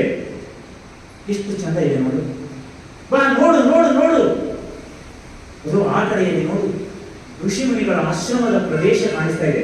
ಎಷ್ಟು ಮನೋಹರವಾಗಿದೆ. ಮನಸ್ಸಿನ ಏಕಾಂತ ಸಿದ್ಧಿಗೆ, ತಪಸ್ವಿಗಳ ತಪಸ್ಸಿನ ಸಿದ್ಧಿಗೆ ಇದಲ್ಲದೆ ಇನ್ನೊಂದು ತಾಣ ಯಾವುದಿದೆ? ಹಾಗಾಗಿ ಋಷಿಮುನಿಗಳು ಈ ಅರಣ್ಯವನ್ನು ಆಶ್ರಯಿಸಿರಬೇಕು. ಎಷ್ಟು ಚಂದದ ಪ್ರದೇಶ ಇದೆ. ಚಿತ್ರಕೂಟದಲ್ಲಿ ಮುಂದೆ ಹೋಗುತ್ತಾ ಇದ್ರೆ ನೋಡು ನೋಡು, ಕ್ರೂರ ಮೃಗಗಳಿವೆ, ಕರಡಿ, ಸಿಂಹ, ಚಿರತೆ ಮೊದಲಾದ ಪ್ರಾಣಿಗಳಿವೆ. ಆದರೆ ಸಾತ್ವಿಕ ಸ್ವಭಾವದ ಜಿಂಕೆಯೂ ಇದೆ. ಕ್ರೂರ ಮೃಗಗಳು ವೈರವನ್ನ ಮರೆತು ಬರುತ್ತಾ ಇವೆ. ಇದಲ್ಲೇ ತಪ್ಪು ಭೂಮಿ. ಹೀಗೆ ಚಿತ್ರಕೂಟದ ರಮಣೀಯವಾದಂತಹ ಪ್ರದೇಶ. ಮುಂದಕ್ಕೆ ಹೋದರೆ ಅದು ಮಂದಾಕಿನಿ ನದಿ ಇದೆ. ಅಲ್ಲಿ ಮಂದಾಕಿನಿಯ ಸೊಬಗು ಪರಿಶುದ್ಧವಾದ ಜಲದಿಂದ ಕೂಡಿ ಸ್ವಲ್ಪವೂ ಕಶ್ಮಲವನ್ನ ಹೊಂದದೆ ಹರಿತಾ ಇರತಕ್ಕಂಥ ಮಂದಾಕಿನಿಯ ಆ ಜುಳುಜುಳ ನಿನಾದ ಇದೆಯಲ್ಲ, ಎಂತ ರೋಮಾಂಚನವನ್ನು ಉಂಟು ಮಾಡ್ತಾ ಇದೆ. ಇಲ್ಲೇ ಎಲ್ಲವೇ ವಾಲ್ಮೀಕಿ ಮಹರ್ಷಿಗಳ ಆಶ್ರಮ ಇರುವಂತದ್ದು. ಮಗು, ವಾಲ್ಮೀಕಿ ಮಹರ್ಷಿಗಳ ಆಶ್ರಮಕ್ಕೆ ಹೋಗೋಣ ಅಂತ ಹೇಳಿ ಅವರ ಆಶ್ರಮದ ದಿಕ್ಕನ್ನ ಹಿಡಿದು ಚಿತ್ರಕೂಟ ಪರ್ವತದಲ್ಲಿ ಹೋದ್ರೆ ವಾಲ್ಮೀಕಿ ಮಹರ್ಷಿಗಳು ಇದನ್ನು ಎದುರುಗೊಳ್ಳುತ್ತಾರೆ. ಅಯೋಧ್ಯೆಯಿಂದ ಮತ್ತೆ ಬಂದ ಕಥೆಗಳನ್ನ ಹೇಳ್ತಾರೆ. ಈ ಪ್ರದೇಶವೇ ಸೂಕ್ತ ಅಂತ ಭರದ್ವಾಜ ಋಷಿಗಳು ಹೇಳಿದ್ದಾರೆ. ಇಲ್ಲಿ ಉಳಿಯಬಹುದೇ ಅಂತ ಕೇಳಿದ್ರೆ, ರಾಮಚಂದ್ರ ಇದು ಸೂಕ್ತವಾದಂತಹ ಪ್ರದೇಶ, ಇಲ್ಲಿಯೇ ಭದ್ರವಾದಂತಹ ಗುಡಿಸಲನ್ನ ನಿರ್ಮಾಣ ಮಾಡು ಅಂತ ವಾಲ್ಮೀಕಿ ಮಹರ್ಷಿಗಳ ಆಶೀರ್ವಾದವನ್ನು ಪಡೆದು ಅಲ್ಲಿ ಲಕ್ಷ್ಮಣ ಮರದ ದಿಮ್ಮಿಗಳನ್ನ ತಂದು ಭದ್ರವಾದಂತಹ ಗುಡಿಸಲಿನ ಆಶ್ರಮವನ್ನ ಕಟ್ತಾನೆ. ಹೀಗೆ ಚಿತ್ರಕೂಟ ಪರ್ವತದ ಮೇಲುಗಡೆಗೆ ಭದ್ರವಾದಂತಹ ಆಶ್ರಮವನ್ನು ಕಟ್ಟಿದ ಮೇಲೆ ಹಾಗೆ ಪ್ರವೇಶ ಮಾಡಬಾರದು, ಬಲಿಕರ್ಮವನ್ನ ಮಾಡಬೇಕು. ಹಾಗಾಗಿ ಮೃಗಮಾಂಸವನ್ನ ತೆಗೆದುಕೊಂಡು ಒಂದು ಬಲಿಯನ್ನ ಕೊಡ್ತಾರೆ. ಜಿಂಕೆಯನ್ನ ಕೊಂದು ತಂದು ಬಲಿಯನ್ನ ಕೊಟ್ಟು ವಾಸ್ತು ಶಾಂತಿಗಳನ್ನ ಮಾಡಿ ಎಲ್ಲ ದಿಗ್ದೇವತೆಗಳನ್ನ ಪ್ರಾರ್ಥನೆ ಮಾಡಿ ಚಿತ್ರಕೂಟದ ಪವಿತ್ರವಾದಂತಹ ಪರ್ವತದ ಮೇಲುಗಡೆಯ ಆಶ್ರಮದಲ್ಲಿ ರಾಮ, ಸೀತೆ, ಲಕ್ಷ್ಮಣರು ವಾಸ ಮಾಡುವುದಕ್ಕೆ ಅಣಿಯಾಗುತ್ತಾರೆ. ಹೀಗೆ ಅಯೋಧ್ಯೆಯಿಂದ ಚಿತ್ರಕೂಟಕ್ಕೆ ಬರುವಂತಹ ಚಿತ್ರ ಸುದೀರ್ಘವಾಗಿ ರಾಮಾಯಣದಲ್ಲಿ ವರ್ಣಿಸಲ್ಪಟ್ಟಿದೆ. ಮುಂದೆ ಭರತಾಗಮನದ ವಿಶಿಷ್ಟವಾದಂತಹ ಕಥಾಭಾಗ ಮುಂದುವರಿಯುತ್ತದೆ. ಅದು ಕೂಡ ಚಿತ್ರಕೂಟದಲ್ಲೇ ನಡೀತದೆ. ಆ ಭಾಗಗಳನ್ನ ಮುಂದಿನ ಭಾಗದಲ್ಲಿ ತಿಳಿಯುವಂತ ಪ್ರಯತ್ನ ಮಾಡೋಣ. ಅಲ್ಲಿಯವರೆಗೆ ಸರ್ವೇಪಿ ಸುಖಿನಃ ಸಂತು, ಸರ್ವೇ ಸಂತು ನಿರಾಮಯಾಃ, ಸರ್ವೇ ಭದ್ರಾಣಿ ಪಶ್ಯಂತು, ಮಾ ಕಶ್ಚಿತ್ ದುಃಖ ಭಾಗ್ ಭವೇತ್. ಓಂ ಶಾಂತಿ ಶಾಂತಿ ಶಾಂತಿ.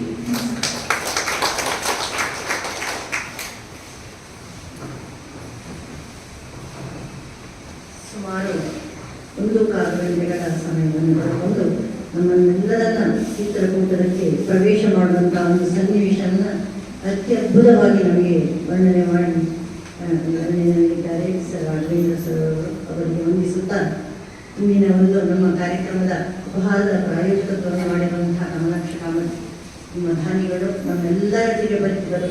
ಇವರು ಒಂದು ಕ್ಷಣ ನಮ್ಮ ವೇದಿಕೆಯಲ್ಲಿ ಆಸನರಾಗಬೇಕು ಬರಬೇಕು ಅಂತ ನಾನು ನೆನೆಸಿಕೊಳ್ಳುತ್ತಾ ಅವರಿಗೆ ಒಂದು ನಮ್ಮ ಕಿರು ಕಾಣಿಕೆಯನ್ನು ನೀಡಬೇಕು ಅಂತ ಅಧ್ಯಕ್ಷರ ಹತ್ರ ನೆನೆಸಿಕೊಳ್ತೇನೆ.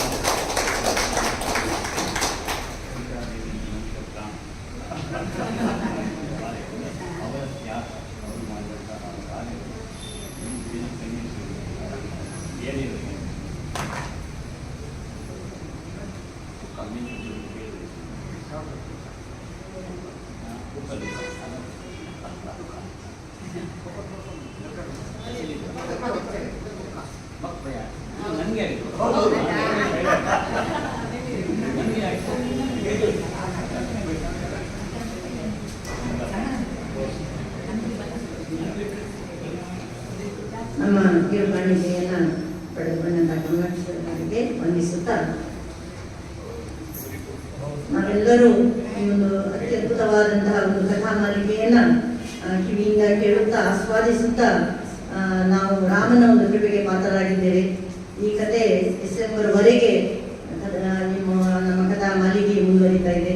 ನಮ್ಮ ಈ ಒಂದು ಕಾರ್ಯಕ್ರಮದಲ್ಲಿ ಭಾಗಿಯಾಗುತ್ತಿರುವ ನನ್ನನ್ನು ಸೇರಿಸಿಕೊಂಡು ನಮಗೆಲ್ಲರಿಗೂ ಸಹ ನಮ್ಮ ಒಂದು ಅಯೋಧ್ಯೆಯ ರಾಮನ ಒಂದು ದರ್ಶನವನ್ನು ಮಾಡುವಂತಹ ಭಾಗ್ಯ ನನಗೆಲ್ಲ ದೊರಕಲಿ ಅನ್ನುವಂತಹ ಆಶಯವನ್ನು ನಾನು ಈ ಸಂದರ್ಭದಲ್ಲಿ ಹೇಳುತ್ತಾ ಈ ಕಾರ್ಯಕ್ರಮದ ಕೊನೆ ಹಂತಕ್ಕೆ ಬಂದಿದ್ದೇವೆ.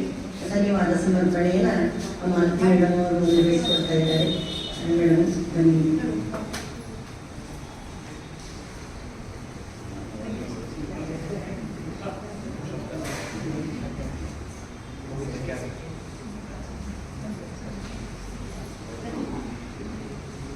ಸಂಕಲ್ಪ ಬಂಧುಗಳೇ, ಇವತ್ತು ನಾವು ರಾಮಸಾಗರ ಗಾಮಿನಿ ಈ ಕಾರ್ಯಕ್ರಮದ 7ನೇ ಕಂತನ್ನು ಪೂರೈಸಿದೆವು. ಇಲ್ಲಿ ಒಂದು ಮಾತು ನೆನಪಿಗೆ ಬರ್ತದೆ, ಒಂದೇ ನಿಮಿಷ. ನಮ್ಮಲ್ಲಿ ಶ್ರೀ ರವಿಶೇಣ ಆಚಾರ್ಯ ವಿರಚಿತ ಶ್ರೀ ಪದ್ಮಪುರಾಣ, ಅದನ್ನು ಜೈನ ರಾಮಾಯಣ ಅಂತ ಕರೀತಾರೆ. ಅದರಲ್ಲಿ ಆಚಾರ್ಯರು ಒಂದು ಮಾತು ಹೇಳ್ತಾರೆ. ಏನು ಹೇಳಿದರೆ, ನನ್ನದು ನನಗೆ, ನಿನ್ನದು ನಿನ್ನದು ನನಗೆ, ನನ್ನದು ನನಗೆ, ನಿನ್ನದು ನಿನಗೆ, ಇನ್ನೊಂದು ನನ್ನದು ನಿನಗೆ, ನಿನ್ನದು ನಿನಗೆ. ಇಲ್ಲಿ ಮೂರನೇದು ನನ್ನದು ನಿನಗೆ, ನಿನ್ನದು ನಿನಗೆ ಎಂಬುದಕ್ಕೆ ಉದಾಹರಣೆ ಶ್ರೀರಾಮಚಂದ್ರ ದೇವರು ಎಂಬುದಾಗಿ ನಮ್ಮ ಆಚಾರ್ಯರು ಆ ಜೈನ ರಾಮಾಯಣದಲ್ಲಿ ಹೇಳಿದ್ದಾರೆ. ಅದು ನನಗೀಗ ನಮ್ಮ ಸರ್ ಉಪನ್ಯಾಸ ಮಾಲಿಕೆಯಲ್ಲಿ ಅದು ಸ್ಪಷ್ಟ ಆಗ್ತಾ ಇತ್ತು. ನಾವು ಅದರ ಸ್ವಾಧ್ಯಾಯ ಮಾಡ್ತಾ ಇದ್ದೀವಿ. ಆದರೆ ಸರ್ ಅವರ ರಾಘವೇಂದ್ರ ರಾವ್ ಸರ್ ಅವರ ಉಪನ್ಯಾಸ ಕೇಳಿದ್ರೆ ಅದನ್ನು ಸ್ವಲ್ಪ ಆಳವಾಗಿ ಈಗ ಅಭ್ಯಾಸ ಮಾಡ್ತಾ ಇದ್ದೇವೆ. ಯಾಕೆಂದರೆ ಎಲ್ಲ ವಿಚಾರಗಳು ಅದರಲ್ಲಿ ಬರ್ತಾ ಇವೆ. ಸರ್ ಇಲ್ಲಿ ಶ್ರೀರಾಮಚಂದ್ರರ ಪಿತೃವಾಕ್ಯ ಪರಿಪಾಲನೆ, ಮಾತೆಯ ಬಗೆಗಿರುವ ಆ ಪ್ರೀತಿ ಇರ್ಬೋದು, ಸಹೋದರರ ಮೇಲಿರುವ ಪ್ರೀತಿ ಇರ್ಬೋದು. ಯಾಕೆಂದರೆ ನಾವು ಇದನ್ನೆಲ್ಲ ನಮ್ಮ ಜೀವನದಲ್ಲಿ ಅಳವಡಿಸಿಕೊಳ್ಳುವಂತಹ ಮೌಲ್ಯಗಳು. ಯಾಕೆಂದರೆ ಈಗಿನ ಕಾಲಘಟ್ಟದಲ್ಲಿ ಪಂಚಮ ಕಾಲ ಹೇಳ್ತೇವೆ. ನಾವು ಏನು ಮಾಡ್ತೇವೆ ಹೇಳಿದರೆ, ಏನಾದರೂ ಪಾಲ್ ಮಾಡುವಾಗ, ಶೇರ್ ಮಾಡುವಾಗೆಲ್ಲ ಎಷ್ಟು ಜಗಳ ಮಾಡಿಕೊಳ್ತೇವೆ. ಆದರೆ ನಾವು ಇದನ್ನು ಯಾಕೆ ಓದ್ಬೇಕು ಹೇಳಿದರೆ, ಈಗ ಇವರ ಪ್ರವಚನವನ್ನು ಕೇಳಿ ಆದರೂ ನಮ್ಮ ಕೆಲವು ಭಾವನೆಗಳನ್ನು ನಾವು ಬದಲಾಯಿಸಿಕೊಳ್ಬೇಕು. ಅಂದರೆ ಜೀವನ ಬರೀ ಕೇಳಿದ್ರೆ ಸಾಲದು, ಜೀವನದಲ್ಲಿ ನಾವು ಅಳವಡಿಸಿಕೊಂಡ್ರೆ ನಮ್ಮ ಸಂಘದವರು ಈ ಕಾರ್ಯಕ್ರಮವನ್ನು ನೆರವೇರಿಸಿದ್ದಕ್ಕೆ ಖಂಡಿತ ಸಾರ್ಥಕ ಎಂಬುದು ನನ್ನ ಒಂದು ಭಾವನೆ. ಗೊತ್ತಿಲ್ಲ ನಾನು ಹೇಳಿದ್ರೆ ತಪ್ಪಿದೆ. ಯಾಕಂದರೆ ನಾವು ಅಳವಡಿಸಿಕೊಳ್ಬೇಕು. ಬರೀ ನಾವು ಸಭೆ ಮಾಡೋದು, ಯಾರಾದರೂ ದಾನಿಗಳು ಅಷ್ಟು ಮಾಡ್ತಾರೆ, ಕಾಫಿ ಕುಡಿದು ಹೋಗುವುದರಲ್ಲಿ ಖಂಡಿತ ಏನು ಪ್ರಯೋಜನ ಇಲ್ಲ. ನಮ್ಮಿಂದ ಆದಷ್ಟು ಎಲ್ಲವನ್ನು ಶ್ರೀರಾಮಚಂದ್ರನ ಮಟ್ಟಕ್ಕೆ ಹೋಗಲಿಕ್ಕೆ ಆಗದಿದ್ರೂ ಕೂಡ ಸ್ವಲ್ಪ ಅದು ನಮ್ಮ ಜೀವನದಲ್ಲಿ ಅಳವಡಿಸಿಕೊಳ್ಳುವ ಎಂಬ ಒಂದು ನಮ್ಮೆಲ್ಲರಲ್ಲಿ ವಿನಂತಿ ಮಾಡಿಕೊಳ್ಳುತ್ತಾ, ಇವತ್ತಿನ ಈ ಕಾರ್ಯಕ್ರಮದ ಅಧ್ಯಕ್ಷ ಸ್ಥಾನವನ್ನು ವಹಿಸಿಕೊಂಡಿರುವ ನಮ್ಮ ಹಿರಿಯರು ಮಾರ್ಗದರ್ಶಿಗಳಾದ ಡಾಕ್ಟರ್ ನಮ್ಮ ಸರ್ ಇವರಿಗೆ ನಮ್ಮೆಲ್ಲರ ಪರವಾಗಿ ಧನ್ಯವಾದಗಳನ್ನು ಸಮರ್ಪಿಸ್ತಾ ಇದ್ದೇನೆ. ಅದೇ ರೀತಿ ಇವತ್ತಿನ ಉಪನ್ಯಾಸಕರು, ಯಾಕೆಂದ್ರೆ ನಮಗೆ ತುಂಬ ವಿಷಯ, ನಾನು ಮಿತ್ರ ಹತ್ರ ಹೇಳುವಾಗ ಹೇಳಿದೆ, ಅತ್ಯಂತ ಸರಳ ಭಾಷೆಯಲ್ಲಿ ಎಲ್ಲರಿಗೂ ಅರ್ಥ ಆಗುವ ರೀತಿಯಲ್ಲಿ ಆ ರಾಮಾಯಣ, ಆ ಶ್ರೀರಾಮಚಂದ್ರನ ವ್ಯಕ್ತಿತ್ವವನ್ನು ನಮಗೆಲ್ಲ ಉಣಬಡಿಸ್ತಾ ಇದ್ದಾರೆ ಡಾಕ್ಟರ್ ರಾಘವೇಂದ್ರ ರಾವ್ ಇವರಿಗೆ ಅತ್ಯಂತ ಗೌರವದಿಂದ ಎಲ್ಲರ ಪರವಾಗಿ ಇನ್ನು ನಮ್ಮವರೇ ಆದ ಶ್ರೀ ನಿತ್ಯಾನಂದ ಪೈ ಸರ್, ಇವರಿಗೂ ಅನಂತ ಧನ್ಯವಾದಗಳು. ಹಿರಿಯರು, ಮಾರ್ಗದರ್ಶಕರು, ಆದರ್ಶಪ್ರಾಯರು ಆಗಿರುವ ಗಣೇಶ್ ಕರ್ಣಿಕ್ ಸರ್, ಇವರಿಗೂ ಕೂಡ ನಮ್ಮೆಲ್ಲರ ಪರವಾಗಿ ಧನ್ಯವಾದಗಳನ್ನು ಅರ್ಪಿಸ್ತಾ ಇದ್ದೇನೆ. ಆಮೇಲೆ ಕಾರ್ಕಳ ಘಟಕ ರಮೇಶ್ ತಾನೆ. ಕಾರ್ಕಳ ಸಾಹಿತ್ಯ ಪರಿಷತ್ತಿನ ಘಟಕದ ಅಧ್ಯಕ್ಷೆ ಮಿತ್ರ ಪ್ರಭಾ ಹೆಗ್ಡೆ ಅವರಿಗೂ ಕೂಡ ಧನ್ಯವಾದಗಳು ಅರ್ಪಿಸ್ತಾ ಇದ್ದೇನೆ. ಆಮೇಲೆ ಇವತ್ತಿನ ಉಪಹಾರದ ವ್ಯವಸ್ಥೆ ನಮ್ಮವರಾದ ಕಮಲಾಕ್ಷ ಸರ್ ಅವರು ಎಲ್ಲಿ ಹೋದ್ರು ಕೂಡ ಅವರ ಒಂದು ಉಪಸ್ಥಿತಿ ಇದ್ದೇ ಇರ್ತದೆ ದಾನದಲ್ಲಿ. ಹೌದು, ಖಂಡಿತ ಸಂಪೂರ್ಣ ಹೌದು. ನಮ್ಮ ಸಂಸ್ಥೆಗೆ ಕೂಡ ಬಹಳಷ್ಟು ದಾನ ಮಾಡಿದವರು. ಇವರಿಗೂ ಎಲ್ಲರ ಪರವಾಗಿ ಅನಂತ ಧನ್ಯವಾದಗಳನ್ನು ಅರ್ಪಿಸ್ತಾ ಇದ್ದೇನೆ. ಆಮೇಲೆ ಸರ್ವರನ್ನು ಆದರದಿಂದ ಸ್ವಾಗತಿಸಿದ ನಮ್ಮವರೇ ಆದ ಸದಾನಂದ ಸರ್ ಅವರಿಗೂ ಎಲ್ಲರ ಪರವಾಗಿ ಧನ್ಯವಾದಗಳು. ಸುಮಧುರ ಕಂಠದಿಂದ ಪ್ರಾರ್ಥನೆಯ ಮೂಲಕ ಕಾರ್ಯಕ್ರಮಕ್ಕೆ ಚಾಲನೆ ನೀಡಿದ ಅನಂತ ಪದ್ಮನಾಭ ಭಟ್ ಸರ್ ಇವರಿಗೂ ಕೂಡ ಎಲ್ಲರ ಪರವಾಗಿ ಗೌರವಪೂರ್ವಕ ಧನ್ಯವಾದಗಳು. ಆಮೇಲೆ ಸಂಪೂರ್ಣ ಈ ಕಾರ್ಯಕ್ರಮದ ನಿರ್ವಹಣೆಯನ್ನು ಅತ್ಯಂತ ಸುಲಲಿತವಾಗಿ ನಡೆಸಿಕೊಟ್ಟಂತಹ ನಮ್ಮ ಸುಲೋಚನಾ ಮೇಡಮ್ ಇವರಿಗೂ ಕೂಡ ಅನಂತ ಧನ್ಯವಾದಗಳನ್ನು ಅರ್ಪಿಸ್ತಾ ಇದ್ದೇನೆ. ಆಮೇಲೆ ಇವತ್ತಿನ ಈ ಸಭೆಗೆ ಇವತ್ತು ಅತ್ಯಂತ ಹೆಚ್ಚಿನ ಸಂಖ್ಯೆಯಲ್ಲಿ ಈ ಸಭಾಂಗಣದಲ್ಲಿ ಸೇರಿ ಮಳೆ ಇದ್ರೂ ಕೂಡ, ಈ ಮಳೆ ಉಂಟು ಮತ್ತೆ ಸ್ವಲ್ಪ ಚಳಿ ಕೂಡ ಪ್ರಾರಂಭ ಆಗಿದೆ, ಆದರೂ ಕೂಡ ಅತ್ಯಂತ ಹೆಚ್ಚಿನ ಸಂಖ್ಯೆಯಲ್ಲಿ ಈ ಸಭಾಂಗಣದಲ್ಲಿ ಸೇರಿ ಸಭೆಗೆ ಹೆಚ್ಚಿನ ಮೆರುಗನ್ನು ನೀಡಿದ ಎಲ್ಲ ಗೌರವಾನ್ವಿತ ಸದ್ಧರ್ಮ ಬಂಧುಗಳಿಗೆಲ್ಲ ನಮ್ಮ ಸಂಘಟನೆ ಪರವಾಗಿ ಅನಂತ ಧನ್ಯವಾದಗಳನ್ನು ಅರ್ಪಿಸ್ತಾ ಇದ್ದೇನೆ. ಜೈ ಹಿಂದ್, ಜೈ ಹಿಂದ್. ಧನ್ಯವಾದಗಳು ಮೇಡಮ್. ಈಗ ನಮ್ಮ ಕಾರ್ಯಕ್ರಮದ ಅಂತ ನಮ್ಮ ಪ್ರಾರ್ಥನೆಯನ್ನು ನಾವು ಮಾಡ್ತಾ ಇದ್ದೀವಿ.